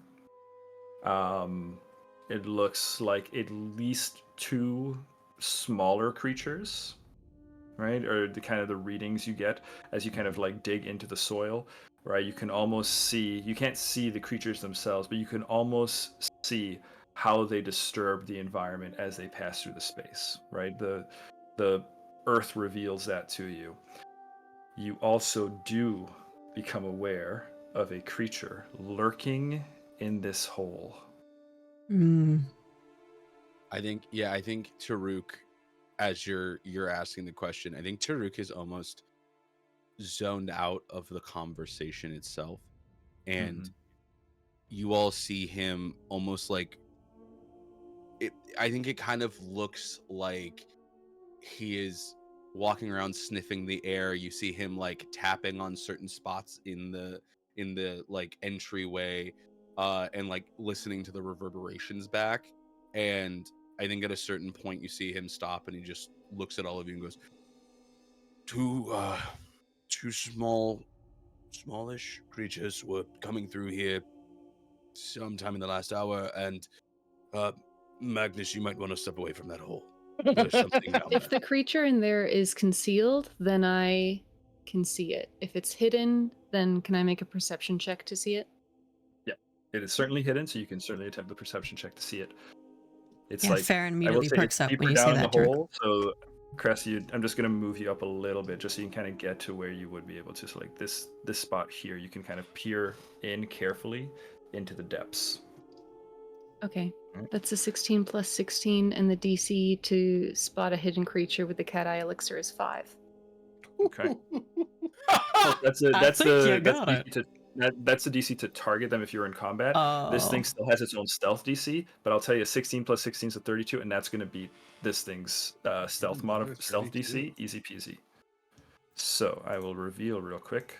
I'm tracking the that tool. you- Can I just tell if it's a tool? Well, I mean, I would have to roll.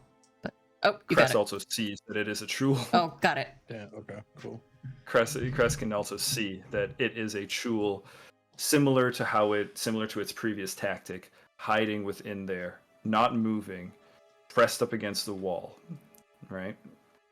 So you know that there is a tool hidden down there, Cress, and I imagine the rest of the party will become aware too. Yeah. There's a tool down there. I don't know what that is, but Here's a tool down there. hey, this might be an inappropriate time. What is a tool? You keep saying it, It's but I don't disgust- know what It's it gonna not- try to eat us. It.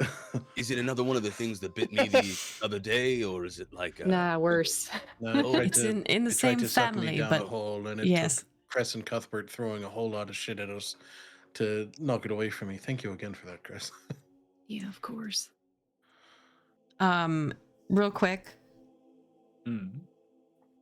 what I don't know if I can do like survival. Well, can I just do a recall knowledge to try to remember like weaknesses or ways to potentially lure it away or send it further down so that we can get by, that kind of thing with the Sure. survival? Yeah, I'll allow that, but I also want to kind of hop back to Taruk real quick because I gave him the mechanical stuff. I still have Oh, story yeah. stuff to give him. Oh yeah, okay. Right. Sorry. With your Stories? root reading. Yeah, you get some story stuff. You get some story material too, Taruk. Lore And that time. is as you are reaching in here. You've sensed Pysidoth before through the root reading, right? You sense Pysidoth again, right? It's like it's a certain you sense the presence of what is now that you're this close, a terrifyingly broken mind deep within the vault of the Gygas, which would be from your current position here, let's say like not far to the east, but east now, right? Which, I mean, if you're kind of like mentally tracking, that would be kind of in the direction of the tower. But you also get something else, Taruk, and that is you feel a surge of magical energy coming and reverberating through the soil here. In the world of Histaeria, magical energy, like similar to what we would call the weave in D&D, right? In this world, we call it the Misteel. And you can feel the Misteel, that magical energy, that kind of underpinning energy that lasts within the world. It is heavy here. And it's strange, but it seems like you can, as you close your eyes and you press against the dirt, right? As you press against the stone, you can almost trail pathways similar to like veins in a body, right? Up towards a central structure that takes the shape of a tree. If you can imagine a tree, you ever see those pictures of like the human body in just like the Venus system? Mm-hmm. You're seeing a glowing picture of the Venus system of a tree made of magic, and that is coming from the southeast. I'm just going to put an arrow on the screen for you so you can check. Can you see my arrow? Kind of coming in this direction. So like over Like here. well beyond these walls. I think Like- Taruk relays that, points out the tool, and I think you all see Taruk's face go from like understanding, ready to move, and then all of a sudden he just stops and his eyes go wide and his hand goes near the dirt and he doesn't touch it, but you see it's like almost trembling at feeling like raw energy this close. And I think Taruk kind of like stumbles back and is like, oh, this is a lot worse than we all knew. Right.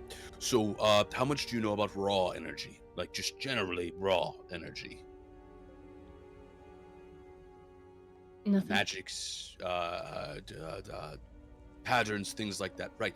So this feels like a lot of it is clustered, like raw magic, raw, pure, primal, and like the shit that I do, like is gathered here to a degree. Like this is a vein of a system bigger than I can perceive. Here, like right here, like in this hole? And he points across the chasm to like to the other part. Coming from that way, I don't. How far? It's hard. I can't really. It's hard to tell exact distances, but it is like a wave, a tidal wave hitting you repeatedly in the face. Draw, and I think you all see him drop the spell and like start like kind of shaking his arms out as he's like, it's just because it was so overwhelming to just feel raw power hit him. He's just like almost uncomfortable in his own skin in that moment. She's gonna hand you a water skin just to take a sip of water. Thanks. Takes a swig of it. All right. Yeah. So it's that way. I can't get exact distances, but it is that way, but close. But this could be bad. This could be really bad. This is like getting in like the raw area of like magic and forces that we can control. I just want to make sure I'm understanding about table. It's in this direction? Yep. Yeah. Okay. I would- Got it. yeah. Got it. So Yep.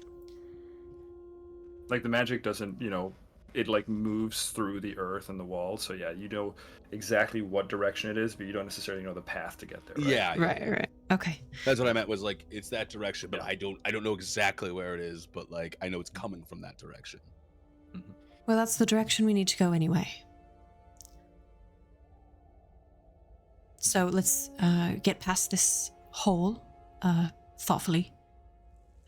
And then Yeah, Farron, did you say that you had a way of like getting the tool to go a different direction? I was gonna try, maybe try to get it to go further down by, I don't know, dropping something, or maybe I can roll a survival check, recall knowledge, David. You can make a recall knowledge for it, yeah.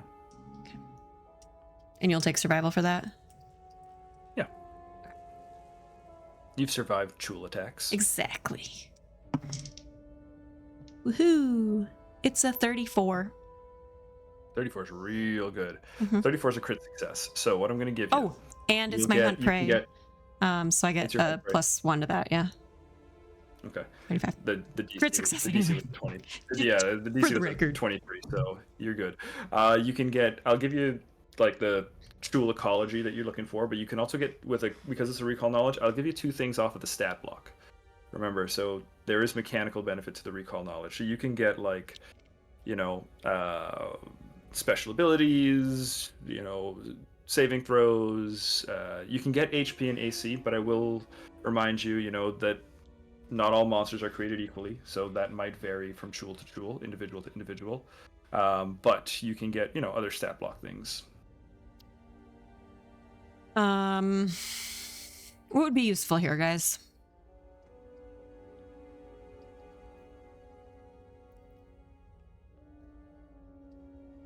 So if I'm meant to understand correctly, it's only like this is a check for strict mechanics of like a character sheet, not to like accomplish the task that Farron's. No, I set said I out will for give herself? that, but I also want to respect Or- the mechanical benefit. So Okay. you'll get that, but you can also get 2 things. Let's just do vulnerabilities and resistances. Okay. Unfortunately, it has no vulnerabilities or resistances. Right. But as Then for then just recalling like what it was after last time, it just seemed to kind of be attracted to like moving things that so look like prey, right? yeah. Well, you said you wanted to know like about luring it or anything like that. Yeah, I thought maybe I could lure it further down the hole so that we can safely get over somehow. Sure. As for, things that would drive a Chul, one of the things you learned, from fighting one before, and also from a little bit of that dialogue with Magnus on the way in, is that the Chul are known to be quite cruel creatures. They seem to be devoted to not only eating creatures, but also causing some measure of psychological harm.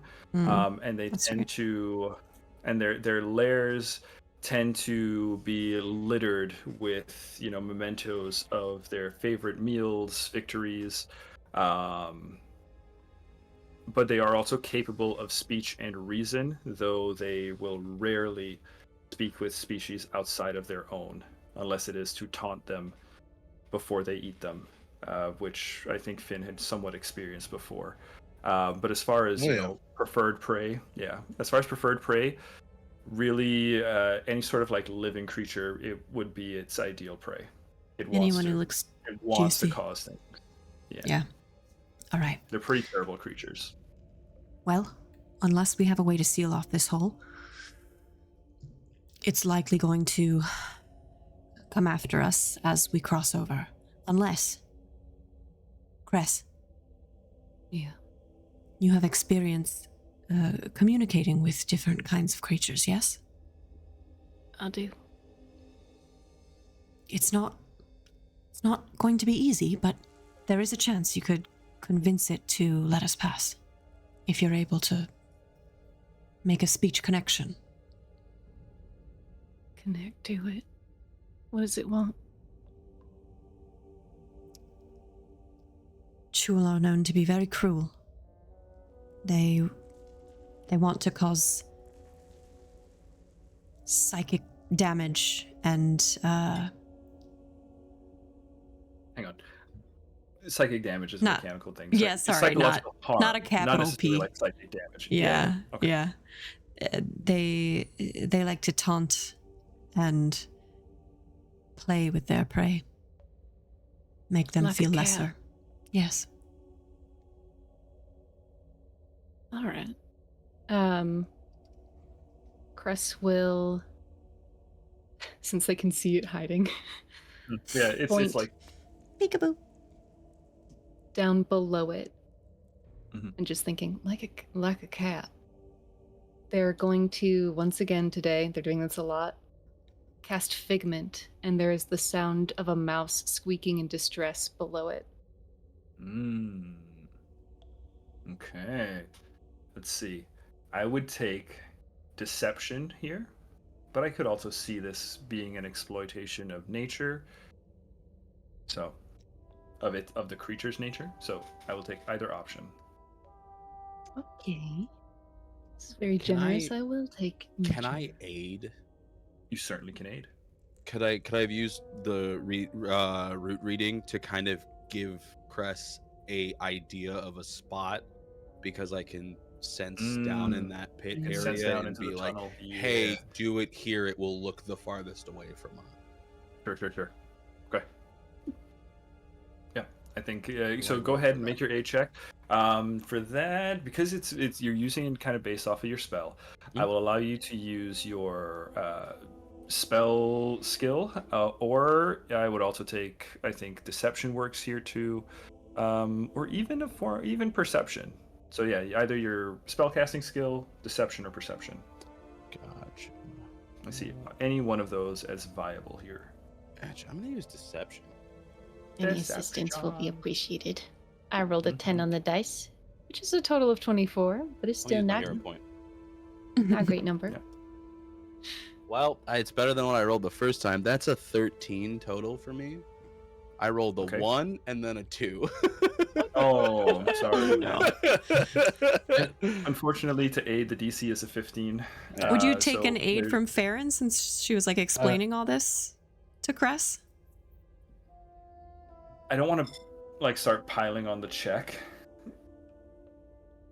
Yeah, all right, Farron, go for it. Just throwing it out there. Yeah, just keep in mind it shouldn't be a situation of like, oh, let's all just pile onto the check and see if we can get it. I know, but this will help. No, it will not. That's a 1, and I'm not going to use my hero point here. Go ahead, Cress. No, you're good. That's a 24 total.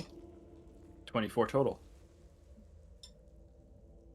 You all hear, Cress, you said it was like a mouse? Mhm. Okay.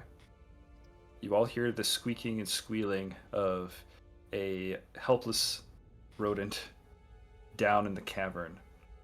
And as all of you kind of wait, pausing, trying to see if this will be enough to convince the creature, everything in the cave goes silent, save for that squeaking. And then you hear the shifting of dirt crumbling. And those of you who can peer into the dark, you can see the Chul make its way down. It's the skill that you were rolling against is not its strongest skill. Oh, Cool. It is not the brightest animal. It is not the brightest creature in the box, or definitely in this dungeon. So it is going to crawl away down the hole. Excellent work, excellent. Cress. I will take it. Nice job. Barely Nice made job. it, but you made it. Okay, I know. I was like, Barely Nice. made it. Let me tell you. So we need to get across quickly. all right, let's go. Okay. How far is it? What's the best way to Okay, do this? real quick. Before you guys make your jump, I'm gonna just take a quick turn to move my creatures around the map. The Chul is moved. It's getting out of there, right? So while you guys Creatures just, let me with just, an S? More than one. yeah, there's a whole dungeon full of stuff. But what if there wasn't? Yeah. What if we there were the wasn't, only though? ones here? Huh. Other than Yeah. Wit and Sid, who are just waiting with a pizza pie for us. Just Waiting, waiting. waiting. Also, David, what do the walls look like Hey. in here? Are they smooth or are they like Oh, you caught it. craggy? Yeah, what you doing with those arrows? They're pretty craggy. They're very Okay. craggy. I So see very someone. lots of good handholds. Climb Yeah, Cress, you do see someone. Not only do you see someone, you see some two. Damn it. Some two. But they don't appear to be responding to you, as they are currently kind of like shambling around and groaning. Shambling and groaning. Yeah, like that. you can see. I think Cress at the edge of your vision. All right, I'm all set with moving my guys. It looks like Cress, this would not be your first time running into undead. Oh. Oh. You know, if worst comes to worst, I am uniquely qualified to handle these. Okay. My tokens are all set, so- healing. Okay, how do we get across this hole? I don't know if we can jump this. All of us. Can we? How good at people are climbing? I'm Remember great at it. that Not good at time that we all. tried to climb Taruk and it didn't go well? Yeah, that went bad for you. Yes, not my best. But One second, I'm I'm a checking little my bit better inventory and my elixirs. now. Give me 1 moment. I did a lot of prep. You said Nepeta's not good at climbing. The pet is not good at climbing.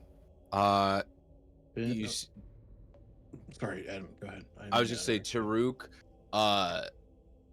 goes to Nepeta and leans on his staff on one hand, puts his hand on and goes, might I take your hand for a moment? Just Your assistance would be most welcome. and Oh, as Taruk. the hand connects, I will cast Gecko Grip on them. oh, that's cool. So Cool. they now have a climb speed. Oh, thank you, Taruk. Love Mhm. that. Oh, Thank and you. it's equal Elder to their normal speed, so they have a really good climb Fantastic. speed. Okay. Yeah. And Gron with still that, has his wings. Gron still has the wings active. It has not been the 10 minutes yet. Can we do Tolka. the chicken, Yeah. the fox, the... Yeah. Yeah, that's the riddle, right? You can't leave like Finn on the same side as, Magnus, otherwise they will eat each other. Yeah. Yeah. that's Yeah, true. you can totally do that. Okay. You probably don't Oh, want to yeah. eat Magnus. I'm I'm also not just hungry for that. I'm also just gonna post the rules for Flash. long jump, just in case anyone wants to try that. Yeah, I'd love to take a real long jump. Finn has a general skill called wall jump. What? You can Hardcore use your Persia shit. momentum. You can use your momentum from a jump to propel yourself off a wall. If you're adjacent to a wall, which I am yeah. here. Yeah. At the end of a jump, I can perform a long jump or leap. You don't fall as long as your next action is another jump. So It's okay. I Yeah, just you also need have to- wings too, if anything. I don't want to waste that here. It could Fair come in enough. clutch later, so I'm just gonna do the high, The wall the jumps. wall jump. But Um, I'll wait for everybody to get over first, because Yeah. if this Chol catches on, Finn's gonna. Gron goes to pick up Tulka and goes, "Come on, I'll help you across." And Tulka creeps up next to Finn and nose pouts and leans against Oh my Finn. God, it's so Quincy-coded. Finn will get down, just scratch your face. It's going to be okay, big girl. Gron's gonna keep you nice and safe. I think also Taruk's tail has tapped the ground in front of Tolka. It's like, if you want me, I could just wrap you up. It's not that hard. I just Oh gotta be yes, real." that's right. We've done that before. Yeah, Tulka Yep. Tulka will wag. Yeah. It's all right, Gron. I'll take your uppies. Yeah, Gron's looking so dejected. He's like, Sorry, Gron. I just "Thank you, Cress." Tolka can smell me, and it's dark, and I don't know. It's a fucking cave. I'm scared. It's true. Okay, so let's see. We've got Tulka. Well, we'll have Magnus. How's Magnus getting across? Magnus has decent athletics. He can try You to can climb also- his way. Yeah. Gron can fly more than Oh yeah, once. that's right. That's right. I forgot. I can also climb back and grab people. I'm a very Okay. good climber. Okay. In that case, Magnus will say, as for which path we want to go, unfortunately, Magnus is directing us towards the path with the undead. And that's this the split. direction that Taruk is feeling the Everseed? Yeah. I would say, yeah, as both paths kind of lead in that general direction, though. So, yeah, It's the probably not Everseed kind of directly split. down a path, but we're gonna wind around the dungeon a little bit. And Yeah, Up there. I'm just gonna kind of draw a straight line in the direction to Taruk feel. Oh, Everseed is this way. Sorry, towards the east. But the magical energy, the Misteel stuff, is directly Different. this way. so that's not the Yeah. Everseed. Yeah. So it is directly this way. But both these paths seem to kind of move to that side. Okay. Okay. So who's going first? I just want to get an idea of who's going to be. So there are the undead over there Mm-hmm. that are kind of shifting around. Again, they don't appear too interested in the party at the moment, kind of given the distance. But once you land there, they might become interested in the party. So what's the order of getting across? So maybe Cress and Gron first. Mm-hmm. And before they land, before Gron lands, Cress would just like to make some sort of, probably just a perception check. But they want to look for any sort of pressure trap. They've been in spaces like this Mhm. before Mm-hmm. and have flown through them with another ASMR. And so they're Yeah. sort of like, all right, what can we avoid, you and me, as Yeah. they fly across. Yeah. From your current vantage point, I will say no roll required, just because I don't want you to invest a whole ton of spells or anything. But it looks, outside of the hole, looks pretty okay. Let me see. Yeah, the path at least looks pretty safe at the moment. And green arrow, right? Heading that Yep. way. Pretty safe Yep. except for the undead, but the ground Except for the undead, is... the ground looks solid. Yeah, the whole you can see it's like it's a lot of pretty solid stone over there. It's not one of those like, if you hit it, it's shaky footing. It looks like as you peer closer, Cress, you can see the signs of Chul having moved through here, and they are significantly heavier than pretty much anybody in your party. So Right. if they That can makes get around. sense. Okay, that's good. And is it...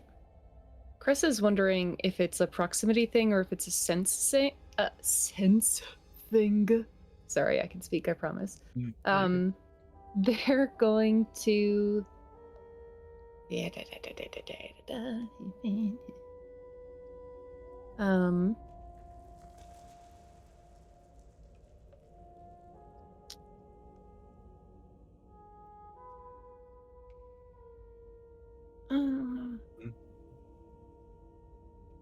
I'm just gonna move Gron up here next to you, Cress. I guess... Yeah, just flight. It'll be fine. If we fight, we fight, Yeah. Let's Gron go. will We say, gotta get across this thing one way or another. We can try to land as quietly as we can. Yeah, please. Okay. All right. Fly across. Fly across. Okay. And I'm just gonna roll a quick d20 for our lad Gron, who rolled really well. Okay. You guys touch down, and at least these undead are just kind of shambling around. They don't appear immediately alerted to your presence, as you guys are doing a pretty good job of being stealthy. And I'd say you're kind of like hugging the wall, staying out of direct line of sight. And Cress, what you see, I'm just going to actually go ahead and blow the token up a little bit so you can see. What? Oh, it's blocked by Yeah, some does that- stuff. I know, I'm trying to see if I can move it here. I'll just There. there. Yeah. Ooh. Yeah. Spooky. These are undead called Draugr, fallen Draugr. sailors at sea.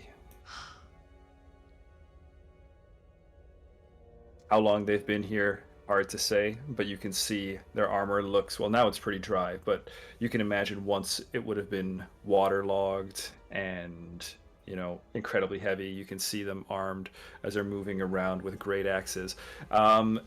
You can see clearly, Cress, they look very Viking-like. Mm-hmm. They're just kind of, this guy right now is just shifting around, making his way like this way. His attention not very much on the party at all, as he's just kind of shambling and over in that direction, slowly, just occasionally propping himself up on a chipped great axe as he shambles through the dark. Also, too, it is dark, so It's dark. that's We have dark vision. It's you okay. have dark vision, but their senses are Oh, not they don't. great for undead. Excellent. David, I see a tentacle. You do see a tentacle. God damn it. There is, as you peer into the darkness, you do see a rather large but unmoving tentacle. Okay, so we should get over there so that we can back you up if we need to. So I would like to attempt my climb. You want Grant to come back and get you? Or do you want me to climb Oh. over with? I could climb Yeah, over. I mean, yeah, that'd be great if I don't have to make a check. Rick can kind of Okay. climb in the middle, and yeah. I can act as like a like Yeah. She's just gonna briefly be dog mama Talka a little bit and look at you and be like, "Don't you drop her." I never have. I just you're telling just me have this and to I've say it. never done it. I just have to say it. I get it, but I'm just saying I've never dropped her. Oh, watch out. I'm kidding. And he just starts climbing with Not the Tolkien time, in the tail.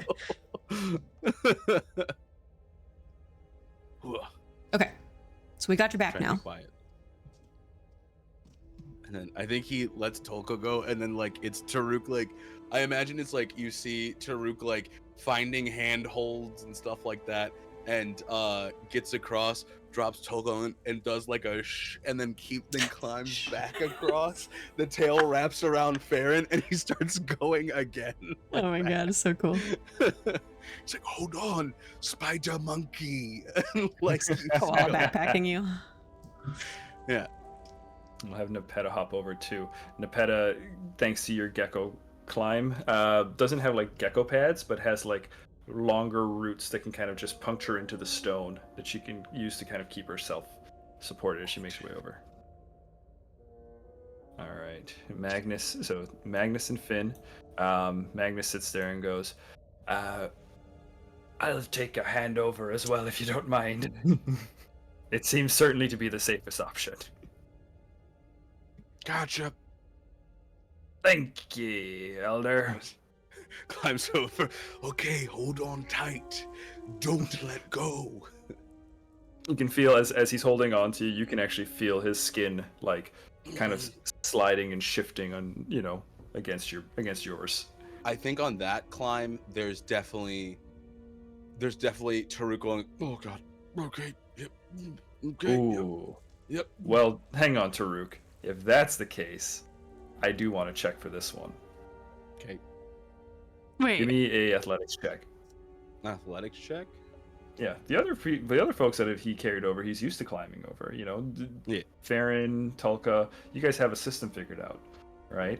But Adam also mentioned that Magnus has kind of an icky feeling to him.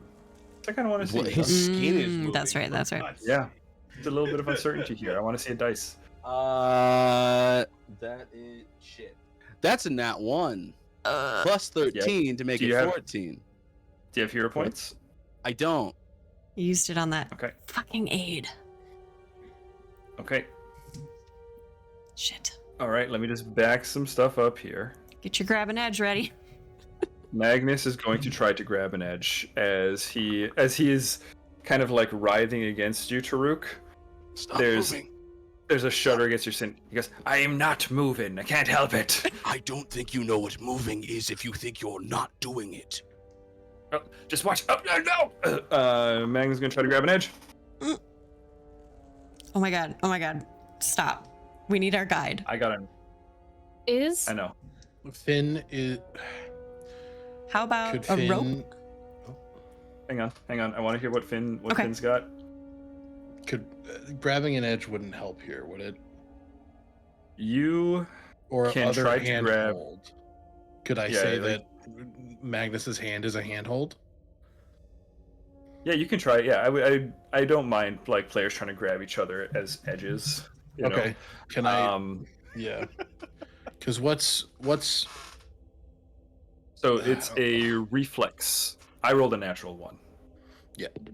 But you would have to roll a reflex to see if you can stretch out quickly and grab old Captain Magnus as he's sliding in here. Yeah, that's a 30. A 30 is real good. Finn, give us a little bit of flavor. How do you reach out and grab the old ship captain as I think- he is slid off Yeah. of Taruk? Why am I blurry? Finn's about No. to thinking that this is going to go off without a hitch because it can, and sort of putting the plan of pursuing this door in the back of his mind because everybody has very clearly chosen to go the other way. He's about to run and I think sees the slip. He doesn't jump on the wall, instead sliding, sort of putting himself down that hole a little bit just to grab Magnus as he goes down. Ooh, I like that. I like that.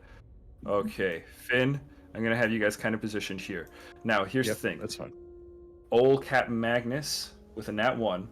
I'm gonna let you save him, but he is going to cry out as he's falling, Mhm. thus making enough noise that the Draugr over here do become alerted to your presence. Party, as Magnus cries out, you see the undead. They all turn in your direction, and we go into initiative. Alright. Let's get some initiative music. Battle music. All right. Whoa! Thank you, Wow. Demi Plane. I rolled so good. The NPCs rolled real well too. May Magnus get- I use survival for my initiative as I am trying to survive this terrible situation? Give Well, me a just second. because Here. This. I think like Farron is looking at Finn and Magnus and is trying to figure out how to help them out of this hole. I don't know. Yeah, 'cause Okay. could I argue acrobatics? Because I was going to. Because you were climbing and stuff, yeah. Yeah. I definitely can see the acrobatics for sure. Okay. I also can see stealth from those who are trying to be stealthy. Like Nepeta, You know what? after making her way over, Gron is also trying to be stealthy. Never mind. Perception's going to Okay. be better anyway because I get a bonus when I use perception. So forget I said anything. Okay, give me one sec here. Magnus rolled real well. Where is? Because he's going to be using. He's going to be using his reflex save. So. All right, let me get Magnus in. Nepeta is stealthing. Do dryads have a stealth modifier? Don't have They any. You tell me. do. They do, actually. They do have a stealth modifier. Alright. And Nepeta rolled pretty damn well. Garon. You're also stealthing. You don't have a stealth modifier. So I think Garon's going to use perception. Okay. Alright. And Draugr. Okay. Okay. Finn, what'd you get? 23. You can use 23. Okay. Finn, I will also allow you to use athletics as well if you want, because you did the whole slide thing, and you're You holding on know, to Magnus. I can see that. Well, that's one worse. 22. Hell yeah, brother. Okay. You don't have to take it. You can take your 23. No, whatever. I re-rolled it. I'm gonna be honest to what I rolled. So No worries. All right, Taruk, what'd you get? Dirty 20. Dirty 20. Okay, Cress, what'd you get? 34. Woo, real good. on. Fairwin, what'd you get? I rolled a 16 on the die plus 17 plus an extra bonus of 2 for a total of 35. Nicely done. Okay, and Talca just goes after you, right? Yep. Okay. I'm just actually not going to even put Talca in the Yeah, order. I'm pretty sure. Okay. All right. Then, can you guys see the initiative order on the screen there? Mm-hmm. Gron rolled really well. He got a 19 on the dice. Oh, yeah. Okay, so first up is Farron, followed by Gron, followed by Cress. The bad guys are way at the back. Okay. Farron will use her first action to quick draw her bow and take a shot at the closest one. So this guy. That guy right there. Okay. Mhm. Fire away. 11 plus... Oh, you know what? Let's shift hunt prey first so that I get my bonus on it. So first action, shift hunt prey to the thing. Second action, quick draw fire. So might be a crit. 17, 28, 29, 30. 30 to hit. 30 Yeah. will crit. 30 will crit. Cool. Oh, yeah. So there's a nifty crit specialization effect where I might be able to pin it to this wall. Well, let's see the damage. Okay. These things, Because it might just pop. Okay. they're not the strongest enemies in the world. 2 and then an extra But if you do pin 10. it to the wall, Yeah. Extra deadly D10, right? yeah, Yes. you have a good. Nice. 2 Yes, 5. double your total and then add your deadly d10. Okay. 2, 4, 8 plus 5 is it's only 8 plus 5, 13. 13 damage. Yeah, All not my right. best. 13 damage. Still alive? Still alive. All Not right. bloodied. But pinned to the wall, you said? Well, I think it has to roll a thing. I don't want to take up too much time, but I don't want to see if this happens. So, crit specialization effects. Here we go. Bow. Okay. Well, is it adjacent to the surface or is it 5 feet away? It's 5 feet away. Okay, then never mind. Okay. Then yeah. One So- solid shot right through an eye socket. Excellent. We will shoot again. Okay. Second shot. Oh, that's also gonna crit even with the map. Okay. Well, maybe not actually. 19 plus 17 is 37. 19 plus 17 is 36. Wait, what am I doing? 19 plus 17 to hit. Wow. 36. Yeah, so 36. Did you, and that's with the map? Yeah. No, so 31, sorry. 31, still a crit. Still a crit. Great. Still a crit. Do it again.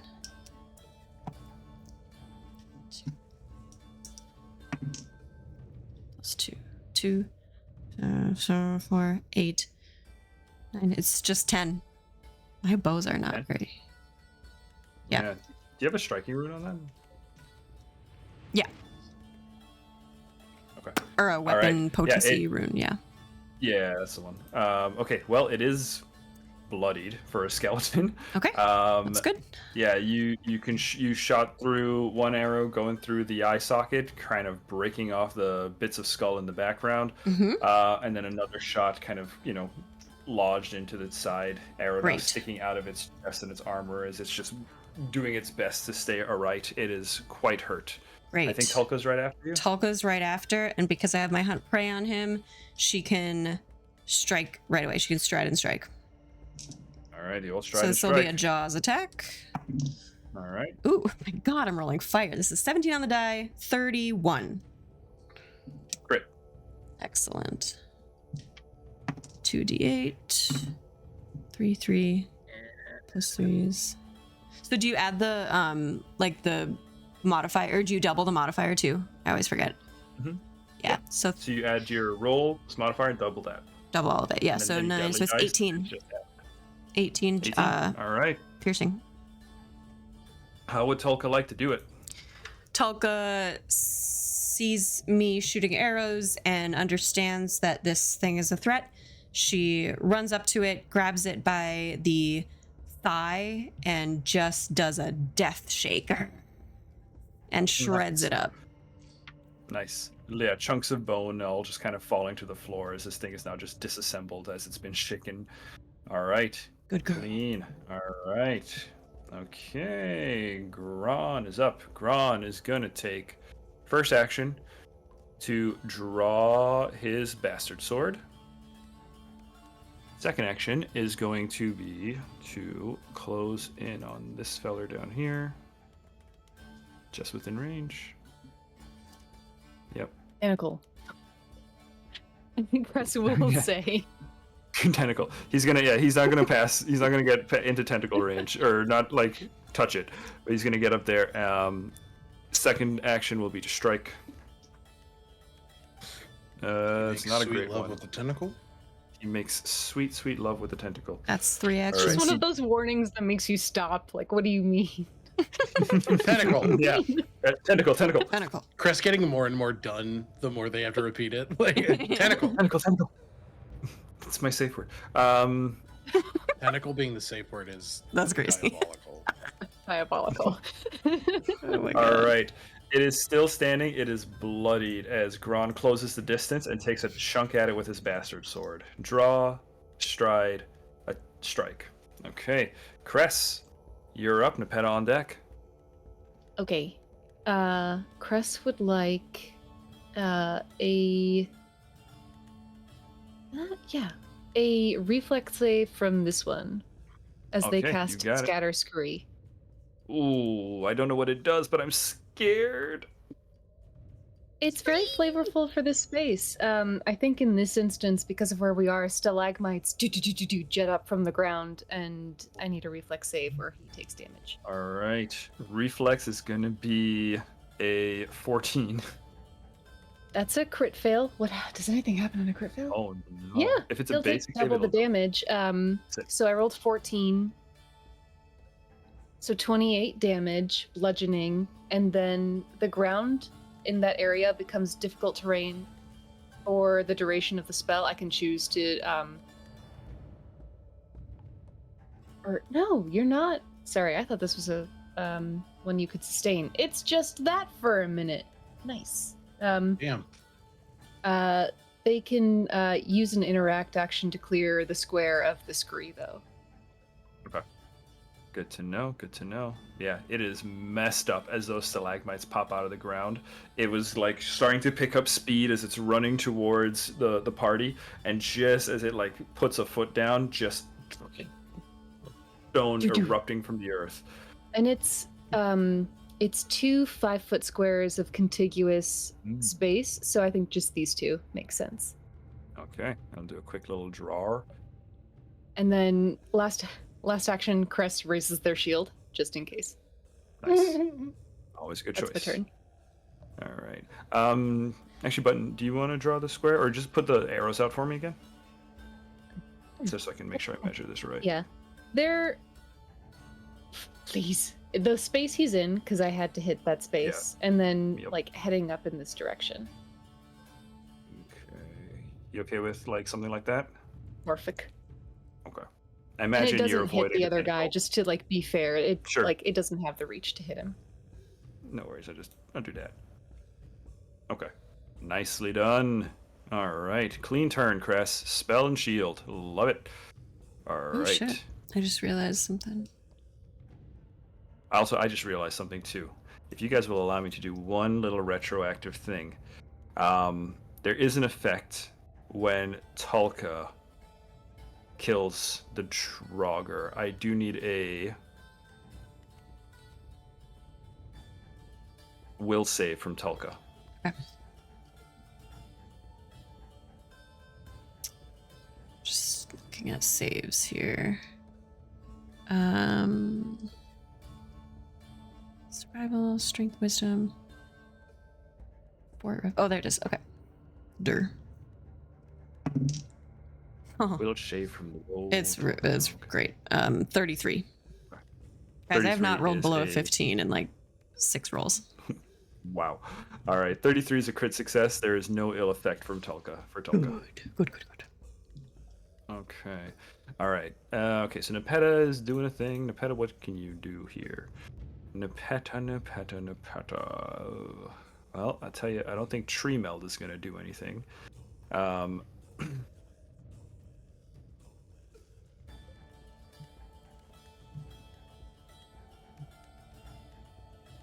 no, we don't want to do that. So Nepeta is going to... Ooh, hang on.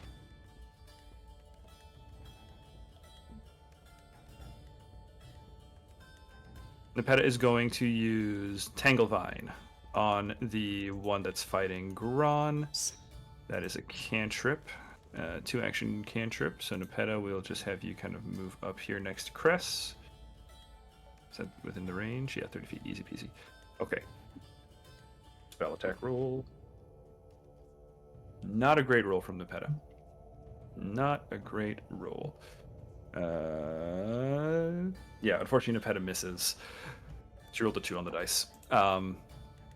She tries to extend from her arms those same kind of like sticky fingers that Baruch gave her, just from around them, and they shoot outwards from her palm, and they go through the dark, and they're trying to grab at the creature. But between Gron fighting in that narrow space and Nepeta, not being used to the dark vision. I mean, she's got it, but she misses. Long story short, Nepeta misses. All that flavor, she still misses. Okay. Magnus is up. Magnus is going to try to climb the hell out of this hole, right? Finn, you're holding on to Magnus, right? He's kind of dangling.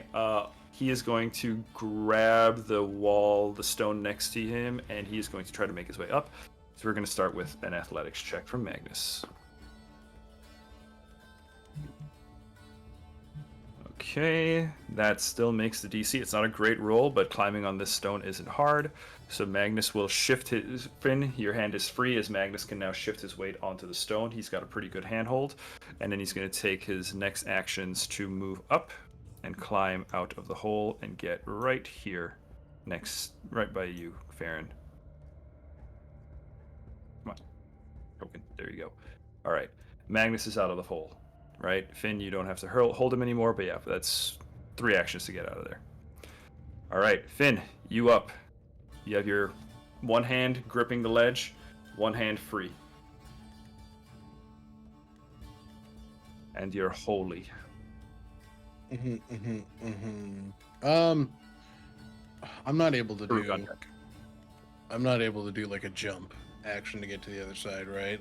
Would I have to? You can try. I'd climb? give you an athletics check. I'd give you an athletics check to try to make it. But DC, Okay. I'll give you the DC before you roll it. Hang on, I'll tell you. What's the DC, worst that could happen? right?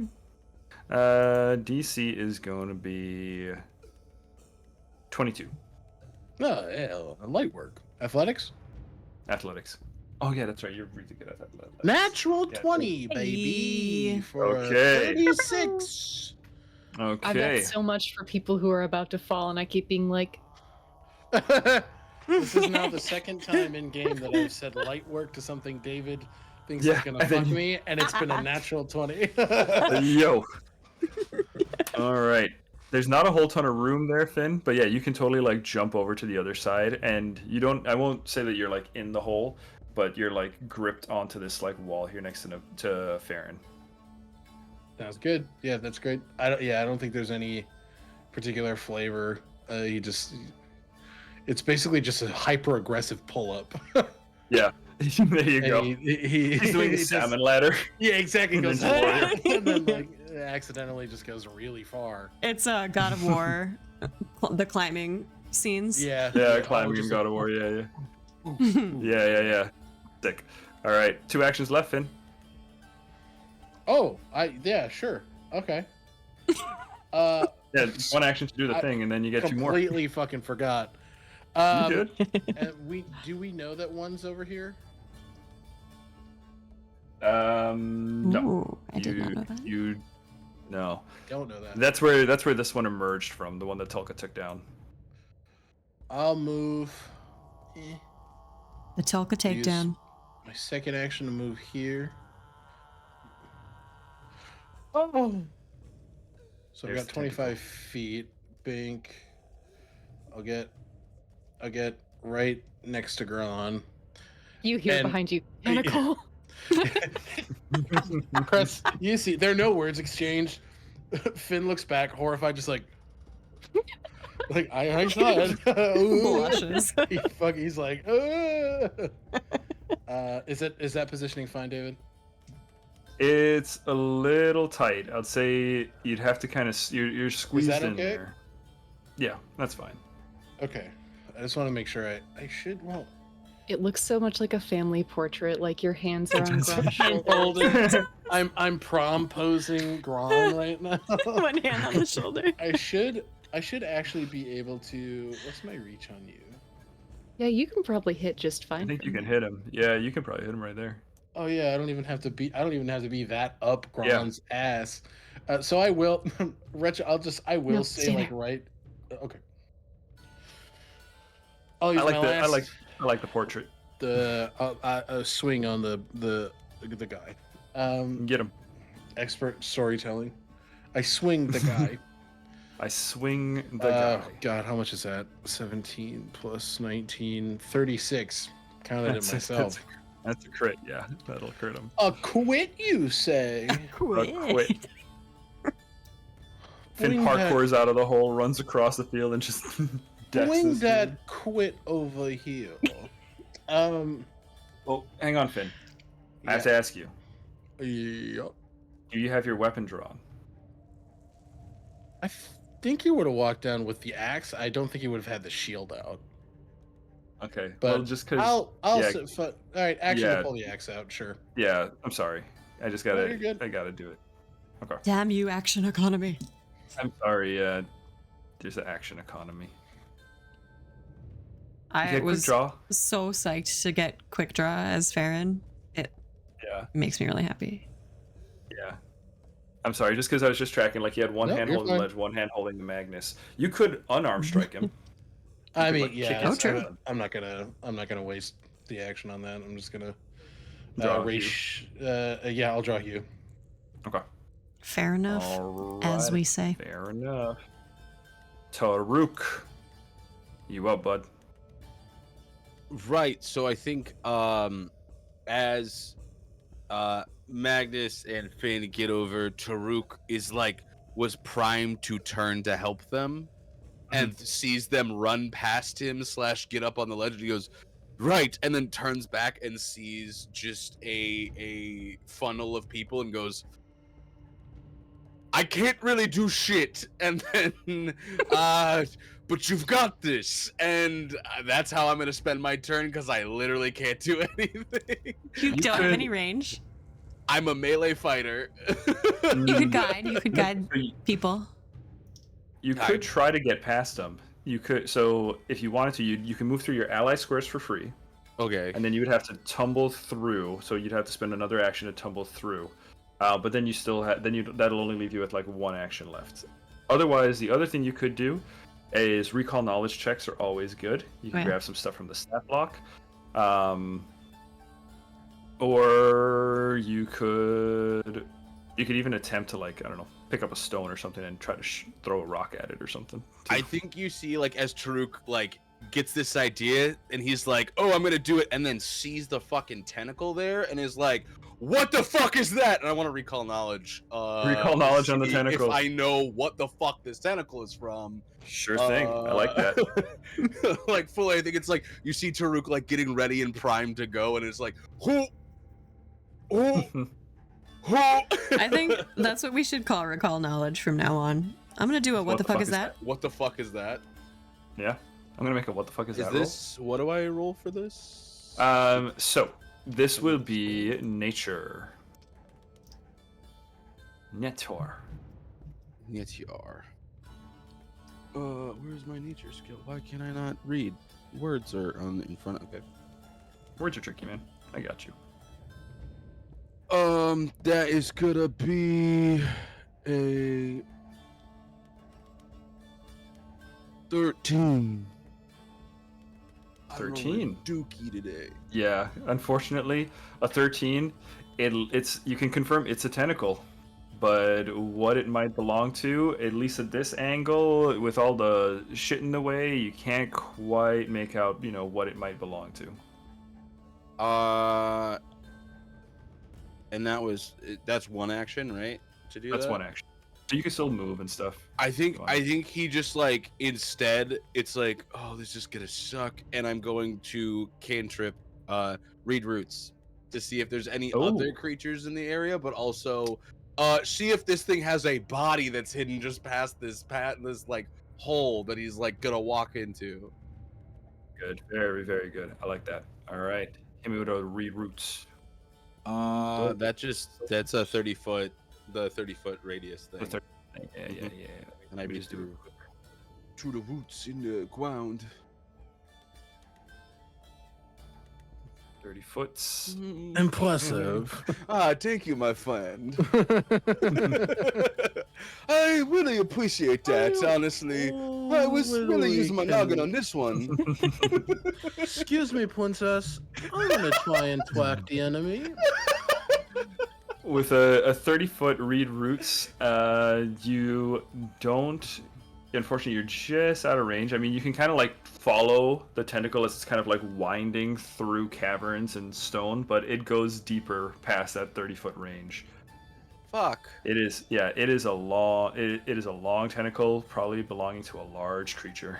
Yeah, I think at that it's just like big tentacle, large creature, cannot see it as much as I can see things.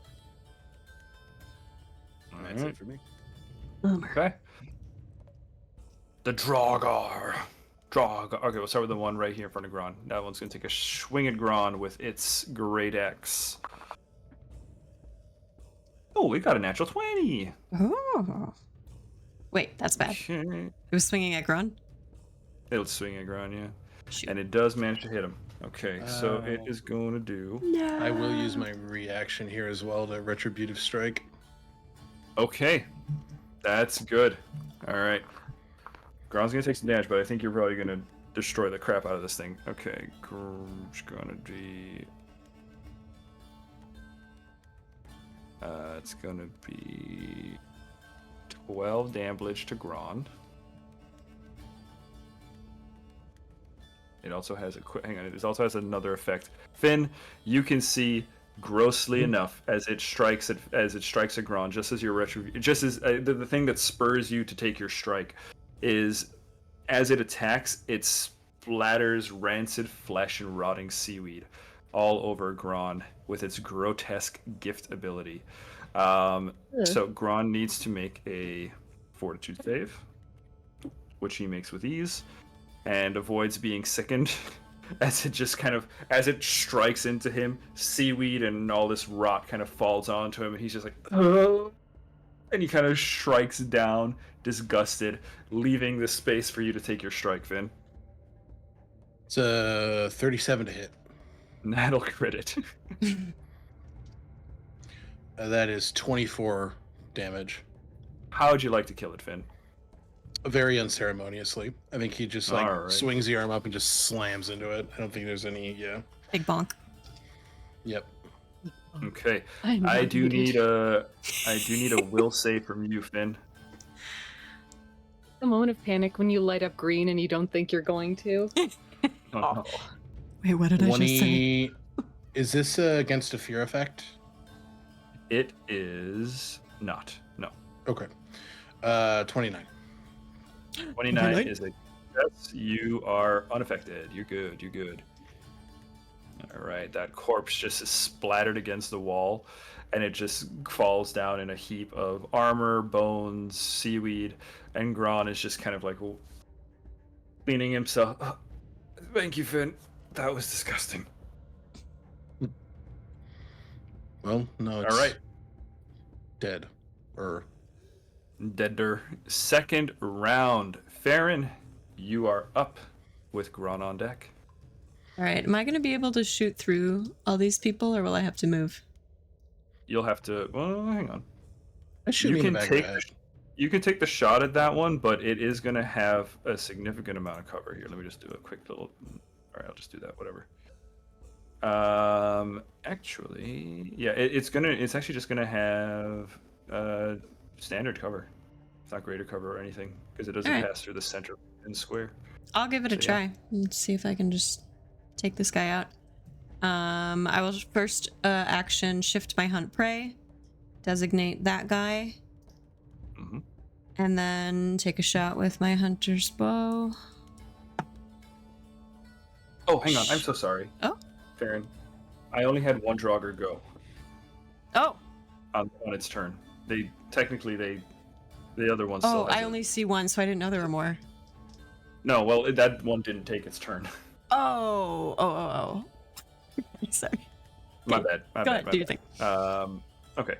We'll keep that roll, Cress, though. that area was difficult terrain for it, right? That's correct. It Okay. can use an action to clear a 5-foot square of the difficult terrain, but that would be 2 of its actions for the Yeah. 2. What is the word? I had to Google it. Contiguous? Contiguous, yeah. It's too dumb to do that. It's going to go ahead and just try to run through the difficult terrain, which will cut its movement speed in half. Didn't Apeta also make it difficult terrain there too? No, she failed. Oh, okay. She twied. Okay. So it's only going to get to like there. It's going to get Right. to the end.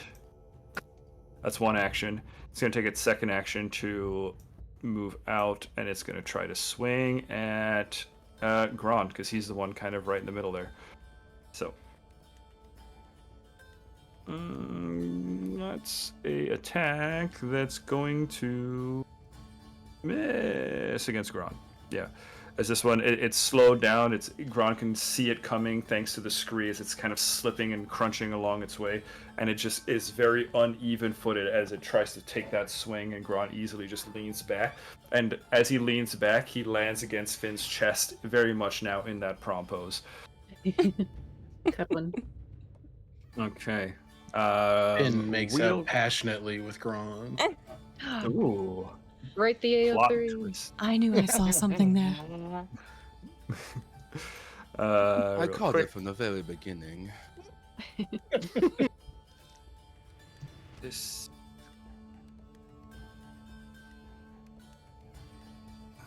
Okay, this. So there are a couple more though that are going to emerge. This one's going to get to just about here with its entire complement of actions because of the difficult terrain.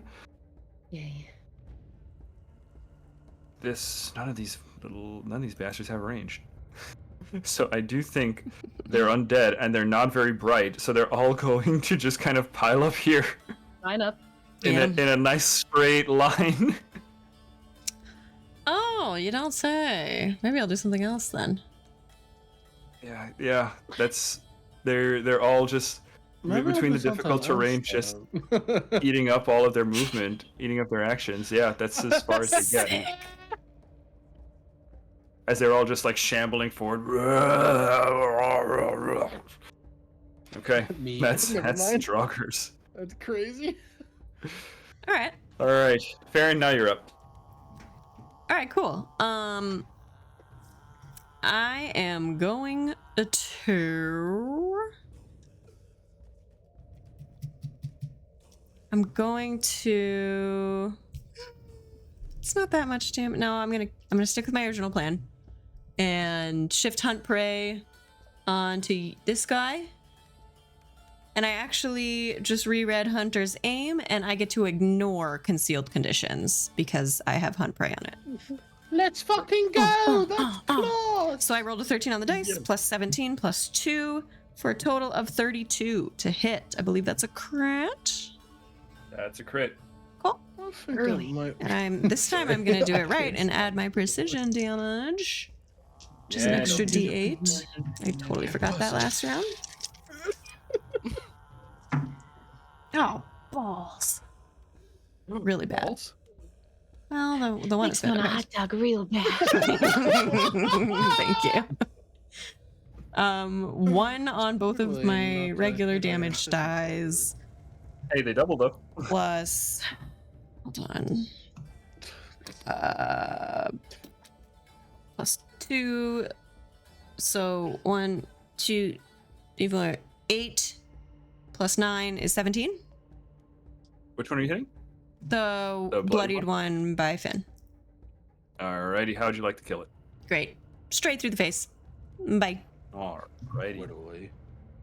Yeah, nicely done. As it takes its swing and Gron is kind of leaning back against Finn, the arrow just whistles past. Farron, you shoot it straight in the face. And I need from you a will save, please. Okay. What?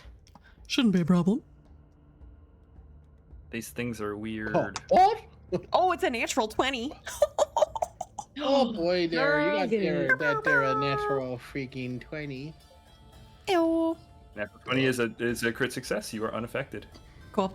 Last action. Shift hunt prey to this bitch. Okay. And that bitch is now hunted. Did you say Okay. by what? Yeah. By what? And then Talca can stride and strike at my hunted prey. Okay. So Tolka, I will have Tolka. let me just How use can some- they actually get in there? Tonka, run on the wall like I taught you when you were young. I was gonna say, yeah, exactly. Tolka can stand on top of this Do the guy. anime flashback Okay. and get the power or whatever. Okay, Tonka, you see that tree? Run along the side of it, not on top. The side of it. Use volt tackle. Use volt tackle, soldier. My little Okami wolf. So yep, Talca will attack. Okay, Tolka will move there. It's good. 28 to hit. 28 will crit. Oh shit. These things are kind of Oh, squishy, guys. and I rolled great. This is gonna take this fucker out. 8 plus 6 times 2. 12. 8 plus 8 plus 6 is 14 times 2 is 28 plus. Did that do it? Plus 3. 31. 31. Not quite, but it is real hurt. Oh. That is close. That's a hell of a shot, Tolka. Jesus. Yeah, nice one. And Good job running along that wall. Yeah. As the thing takes a -5 foot status penalty to its speed for 1 minute. But just so you know. Good to know. I don't think it's going to make it to its next round. But Yeah. Tolka, you shoot the one down, the arrow whistling past wait. Finn and Gron. Tolka gets. I just put this in a message. Tolka gets the precision damage, the extra D8. My Hunter's Edge feat. I always forget to add that. Oh. So 3 more. Oh. 3 more is exactly what you needed. Let's friggin' go. Tolka's 3 ripping more, and shredding, baby. Go Tolka. These guys are made of bones, and Tolka's collecting them. I think Tolka grabs this one, like hops on top of the dead one and jumps up at the other one and just jaws all around the face, just clonk, and just takes it down from the head. Yeah, just takes it down and then pulls the jaws and just snaps that skull. But I do need a will save from Tolka as well. Okay. Oh, I'm just gonna move. Well, no, Tolka can stay there. Will save from Tolka coming right up. Total of 30. You're fine. Let's go. Okay. Alright. Guan is up. Gron is looking at that tentacle and he doesn't want to go there. Makes sense. It's a get wise it. choice there, bub. Yeah. Gron, we're gonna do a... Oh, I just thought of something that could have affected Tolka's attacks. There's no light here. Tolka should be making. Truth. Tolka Yeah, should be at making the disadvantage. flat checks. Or not disadvantage, yeah, the flat checks to target. Okay, good point. We'll say Tolka just got by on scent for now. Okay, But we'll do that moving know, forward. Sorry Those about are that. some stinky corpses, my friend. those are some stinky corpses. Stinky stink. Okay. Okay. Dogs love bones. Gron. Dogs love bones. That's true. That's what Tolka's they say. burying That's this, what- works. the femur bone. Okay. Gron is not gonna use any of his cool stuff because these guys are trash. So, unfortunately, we are gonna move just onto this corpse, and then we're gonna take a strike at that guy.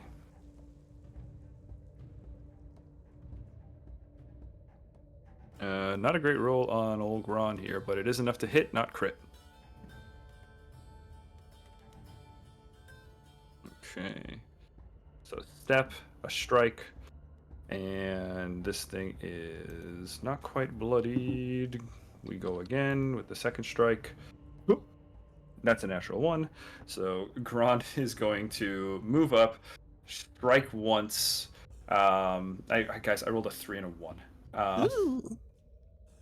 So Gron's and- saving them for later. yeah, exactly. Yeah, Gron's setting them up. Gron's gonna come up and strike it as it's falling, and he misses the second strike. He's gonna continue to just kind of ride the momentum and go, Finn, that one's yours. And then Cress you up. All right. Nip Not if I on. get him first. I need both of these gentlemen who are dead to make me a save of a variety I've already forgotten. That's okay. The save is a basic reflex save again, as I cast Electric Arc. Let's go. Electric Boogaloo. Alright. Electric Yeah. Boogaloo. Fucking go, Let's mate. see. I got an 8 on one guy, so that's a total of. That's a crit. You said fail. reflex? Oh, yes. Yeah, sorry, I gotta add the math. It's a 14 though, so That is a I crit fail. imagine that's still a crit fail. And then the other guy got a 22. Total or on the die? Or Total. Be on the die. I'm smart. That's a regular fail. So the closest one will. Or wait, which one's which? I don't get to choose that. This is the first one's the crit fail. Second one is not crit. Cool. Regular Okay, fail. so the first one will take 18 electric. The second will take 9. Oof, oof, oof. That guy's And- really, really messed up. He's like just barely hanging on. I mean, I don't think it's even a threat anymore. It's just like still standing, but it's not able to do much. Just to And then- rickety ickety bones. Rickety ickety bones. Very ickety. Very rickety. Okay. Can I do this last action? I do have some. Yeah, let's see. How far are you? Can I throw that far? I can. I'm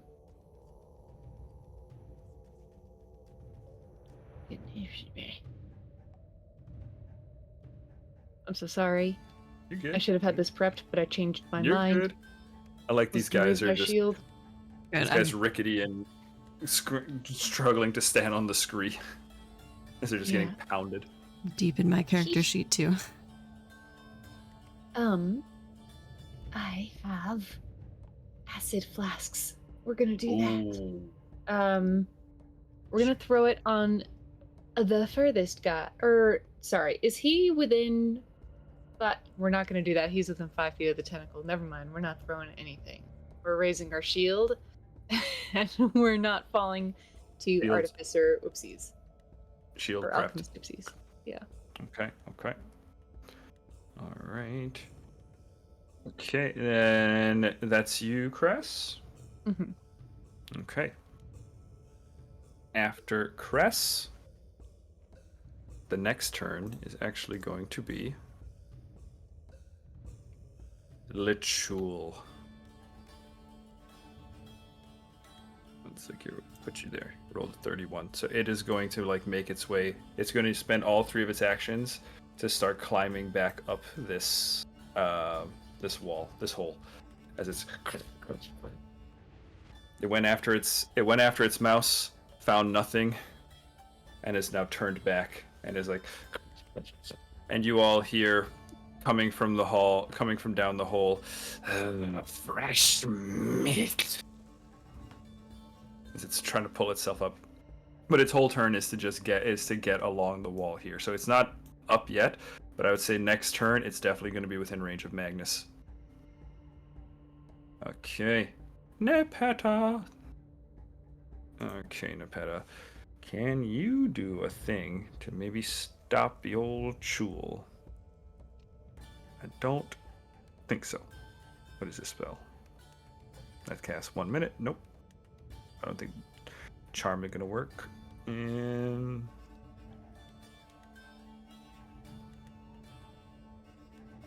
okay, Nepeta can do something. Nepeta's gonna take 1 action to move back this way, so she can kind of see her target, and then she's going to use their last 2 actions to cast Entangling Flora.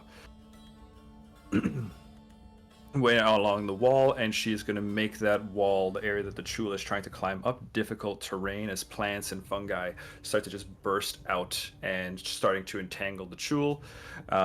Each round that the creature starts to turn in the area must make a reflex. So it's difficult terrain, and the Chul will have to make a reflex saving throw. Otherwise, it's going to take a movement penalty to its movement speed. So it has been slowed down, but not stopped. Okay. Old Captain Magnus. All right, Magnus, we are going to draw a weapon. I believe that's going to be our first order of business. And that weapon is going to be a hand crossbow. You don't want to go down there and mess with the Chul. He's going to draw his hand crossbow, and he's going to take some shots. So first action, hand crossbow drawn. Second action, hand crossbow fired. Going to be a 21... which is going to miss. It's going to bounce off the Chul's chitinous skeleton. Last action does not want to be next to the hole that this thing is coming out of, so we are going to move. And we can move through our friends' squares. Magnus is going to get right up next to you, Cress. And he's going to call out, "The Chul's coming!" I got him. Nice. Finn, you're up to Rook on deck. I become Chul food. Kidding. Mm-hmm. Eat Okay. me. Yeah, eat me. Can I? Okay, that's the fucking tentacle. Can I high like how jump this over them? Let's see. So I think you need at least a 10-foot start, which you do have. And then let's see. I believe you can. Let me just pull up the high jump thing. I'm gonna say yes. You got wings as well. I know you're not using them, but it'll like flap. Also, too, just to clarify, your wings, it's just one action per round, so you can still so it doesn't like go away or anything. No, But you can jump over them. Yeah. Yeah, but okay. So I'll just need an athletics, and that's just an action, right? Mm-hmm. So yeah. Okay. Yep. One action. It's gonna be part of that move. Cool. Yeah. So I'll. Oh. Yeah. 10-foot speed. Yeah. 10 foot can go up, and then as long as you have the 10-foot like range to get up, you can do it. That's just 28 You on can the athletics. You good? Yeah. Okay. So I'm gonna go. Whoop, boom. Finn's being very intentional about using his own capabilities and staying the fuck away from that icky little tentacle. Mm-hmm. So I think he just like leans down, starts a low to the ground sprint, just hops over. Okay. Sees the Kron, like, Draugr. whoa. That scene from Free Willy where he's like, I want to go watch Free Willy. That movie never fails to make me sob. What's the name of the movie with Andre the Seal? Oh, Is it Free Andre? William. Free William? Is that true? Oh my Okay. lord. Like I'm saying Free Willy, and I was like, how do I make a That's bit out of crazy. this? Just say the name, and I said The Free movie is William. just Andre. Is it just Andre? It's just Andre. That's crazy, Adam. Holy fuck. Oh shit, that's good. Okay, What, you don't know about Free William? It's just Andre. And- it's just Andre. And what he gonna do is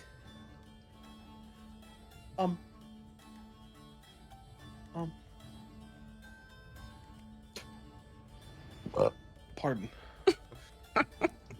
Pardon. Bobbin. Oh no. Oh no. David. The Andre poster. Okay. Yeah, he's gonna attack the Draugr directly in front of him. With a natural 20 for a 39. 39 is gonna crit for sure. Jeez, I'm sorry. I'm not trying to roll this, buddy. Oh my lord. That's okay. I honestly, Oh! these are monsters at a level where I think you're just looking to That's- see whether or not you crit or miss, or like Hey, critically that's- miss. That's 38 damage on that one. That's dead. Yeah, okay. And do I need to make that save again? Which save? I had to make a save the last time I killed one. The will Oh yeah, save. yeah, yeah. That's right. Oh, thank you. No. Good memory. Yeah. Go ahead and make a will save. We'll save.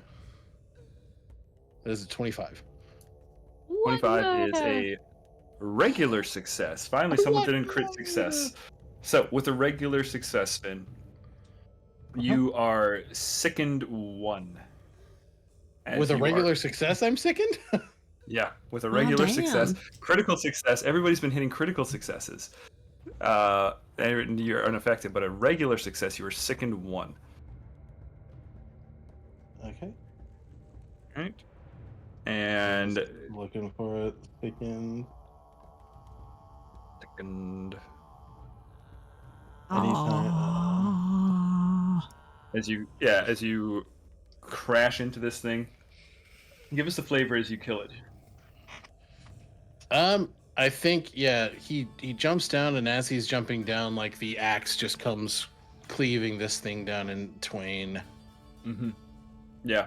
As you do so, the right half of it falls to the floor. The left half just kind of shambles forward, grabs at your armor, and it peers into your eyes with its one now eye, hollowed out socket. But you can see as you stare into it the blackened depths of the sea. as you are subjected to the Sea's Revenge effect and the There's no Mariner's sea. Curse. How could it have revenge? I don't know. Cut. That's how Huh. that's how the monster works. So, yeah, you are sickened one, and when it ends, you will find out. Cool. Wouldn't be a UI game if Finn didn't get cursed once in a while. We haven't gotten rid of the There's- last one. That's two curses. Now Finn's That's got two. two curses. That's true. He's got buko curses. Dos curses. Okay, so what does Sicken do? You take the status penalty equal to this value to all your checks and TCs. Awesome. So I can't willingly ingest anything. That's also critical because What like the that includes like fuck? potions and stuff. Awesome. Yeah. So sickened one does suck. Alrighty. As you were, I still got one more Mariners- attack. I'm not done. Oh, we're not done. Get him I'm again. not done. I'm gonna go for the other one that's still up with a 29, or no, 26. Sorry, 6 will hit it, not crit. and That's for fine. once it won't crit it. That is a 14 on damage. That is a dead Draugr.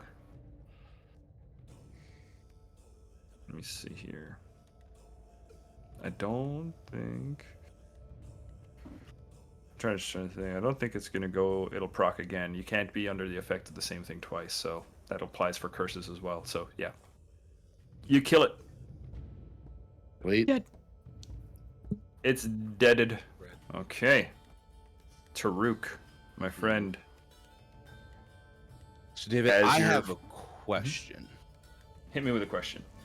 So, I have a spell that is a straight line spell. Could I effectively cast that straight line so that it hits in the hole? Yeah. All I right. haven't managed so. Oh yeah, if there's more Uh, down there, that's smart. Unless the spell is Then- called like, horizontal plane attack, then yeah. Damn it. Okay, I gotta think of a new plan real quick. Shit. No, I'm kidding. So you all see Taruk's staff. He kind of leans back as it's on his back, and as it taps the ground, you see sprouts growing under. And I think Finn, if you catch this out of the corner of your eye, you see an ironwood. You see a sprout of an ironwood, and you see Taruk's foot and arm land on it, and he pushes it, and I cast Timber. Nice. And I am essentially trying to drop this fucking sprout on top of this thing to keep it knocked down. Hell yeah. So I need a reflex save. It has to be to 21. Well, it got a natural one, so it's gonna crit. Yeah, and that's Slip and so fall? it's a regular failure, but because it is a natural one, it brings it down to a critical failure. So I don't know what critical that failure does. effect for me. I don't know what that does. If I'm being How about it So- slips and falls down the hole? Just putting that out there. Is it a regular reflex save, Adam? Yes. Double the damage. Okay. Yeah, cool. if it's basic, yeah. If you see the word basic, it means double the damage. Yeah, Basic reflex. Okay, so double the damage. double that damage. Great, because that's 5d4. Holy shit! the item that you gave me, I have to cast it. I have to upcast it when I cast it. So Give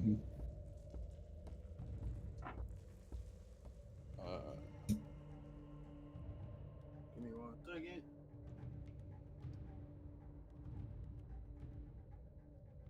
Creature that critically fails is knocked for a loop, making it dazzled until the end of its next turn. Damn. Mm. yeah. So that is gonna be 10 bludgeoning, Okay. and that is our no, I'm sorry. 20 bludgeoning. 20 bludgeoning. Yeah, because it doubled. 'cause it All doubled. right. Okay. And it is And it was a now natural one. Yeah. dazed. I'd say, yeah, you're dropping a tree on it. So I think, like, physics, I mean, we still got to respect physics here. And it rolled a natural one on the reflex. So I do think it's going to go ahead and fall down the hole. It's going to take fall damage at the bottom of that hole. Yeah. Okay. This is how we learn how deep the hole is. Right? Say the number, David. Say it. This is how we measure the hole. What I will say is, Farron and Taruk, you hear a bloodied Chul curse from within the depths. I'll get you, my pretty. I fully think it's that like the screaming up, and Taruk just goes like, "What happens when a tree falls?" Nope, I'm not gonna do the bit. We're in a big situation now, and just Again, like not the turns time. back and is, and then I would like to go into my Arcane Cascade stance. Arcane Cascade. Okay. So you all see his fur start to have that almost pulsing pattern going across it, of just like where he's pulling energy from the earth, from the primal forces around him. Taruk is primed and ready to go off. Right. That's Okay. it. All right. Well, next after you would be the Draugr, but they're all dead. And you, Taruk and Farron, as you guys hear this thing calling out, it is hurt enough that after you hearing it curse, you also hear it retreating into the shadows, Nice. dissuaded by the damage that it took, and more interested in preserving its own life, also sensing the tide is now turned against it. Again, these are ambush predators. It's out of here. And with that, you guys are going to be out of combat and back into your exploration mode. But this is also where we are going to call our session here for tonight, and we will pick up with this next week. Okay. Well done, guys. Draugr eliminated, Chul dissuaded, and the mission to liberate the prisoners of Black Reef well underway. Haha. So, and Tahali attacks the tower. The Sky Citadel is off to face against the Fractal. It is crazy times. So, friends, as we're heading out for tonight, let's just go and do a quick round of goodbye with our players. Let's start with... Anyone want to guess? It's Adam. Shocker. Muted, big boy. You're muted. Oh, I screamed "fuck" as hard as I could. Sure Ellie's gonna ask did. me about that later. Sure did. Hello, my name is Adam Teal, otherwise known as Mr. Adup. That's MRADDUP. I cosplay, I TTRPG play, and I voice act. If you want to meet me in person and you're in the Atlanta area in the end of September, come to MagicCon because I'm one of the featured guests there. Play cards with me, please. Please. And yeah, whoever's up next, you can take the reins because I don't know what the fuck to say. It's me. I remember. Mm-hmm. Hello, I'm Button. My pronouns are they, them. I'm Blue Button on social media, and I play Cressida. And when I'm not in this campaign, you can find me on this channel over in Outlaws of Alkenstar, where I play Sugarpea, and in New World Rebellion, where I play Amanita. When I'm not on this channel, you can find me over on Tales Archived. I'm in the Known Realms Telesh campaign, where I play Echinacea Belrose, and I'm in an upcoming project as well. That's me. All right. Alec?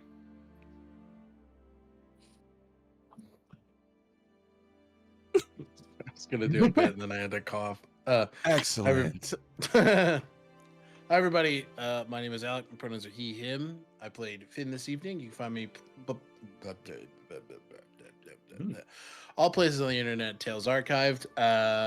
When I'm not here as Finn or Nrim in a New World Rebellion, you can find me over on Tales Archived. I am the Archivist for Known Realms Telesh. We're off tomorrow. And then you can also find me doing some other stuff over there. And then this coming Wednesday is the finale session of Not For Sale, a Thirsty Sword Lesbians mini campaign where we're fighting capitalists. Yeah, get him. And that's me. Hell yeah. My turn. Hey, I'm Hannah. I've been playing Farron Balmiar. And my little wolf companion Telka has been very good little wolf companion. I play in a few different campaigns on this channel. You can catch me as Pamini and Akal in Sandsea Saga, Hazel in New World Rebellion, and Outlaws of Alcazar. Ramona. Yeah, so check out all that stuff, and then potential upcoming project on Tales Archived. All right, guys, my name is David. My pronouns are he, him, and I've been your GM this evening. You can catch me here as the Game Master for all of our Heroes of Histaeria games. That is Unearthed Inheritance, Sandsea Saga, New World Rebellion, and then I'm also the GM for our Outlaws of Alcazar actual play, also right here on Stealthy Elf, and I'm involved in a lot of other projects here on this channel. And just like everybody else, I'm also over at Tales Archived as a few different faces. That's me. All right. You guys have a great weekend. Happy Memorial Day, all that good stuff. We will see y'all around. Goodbye. Stick around for a raid.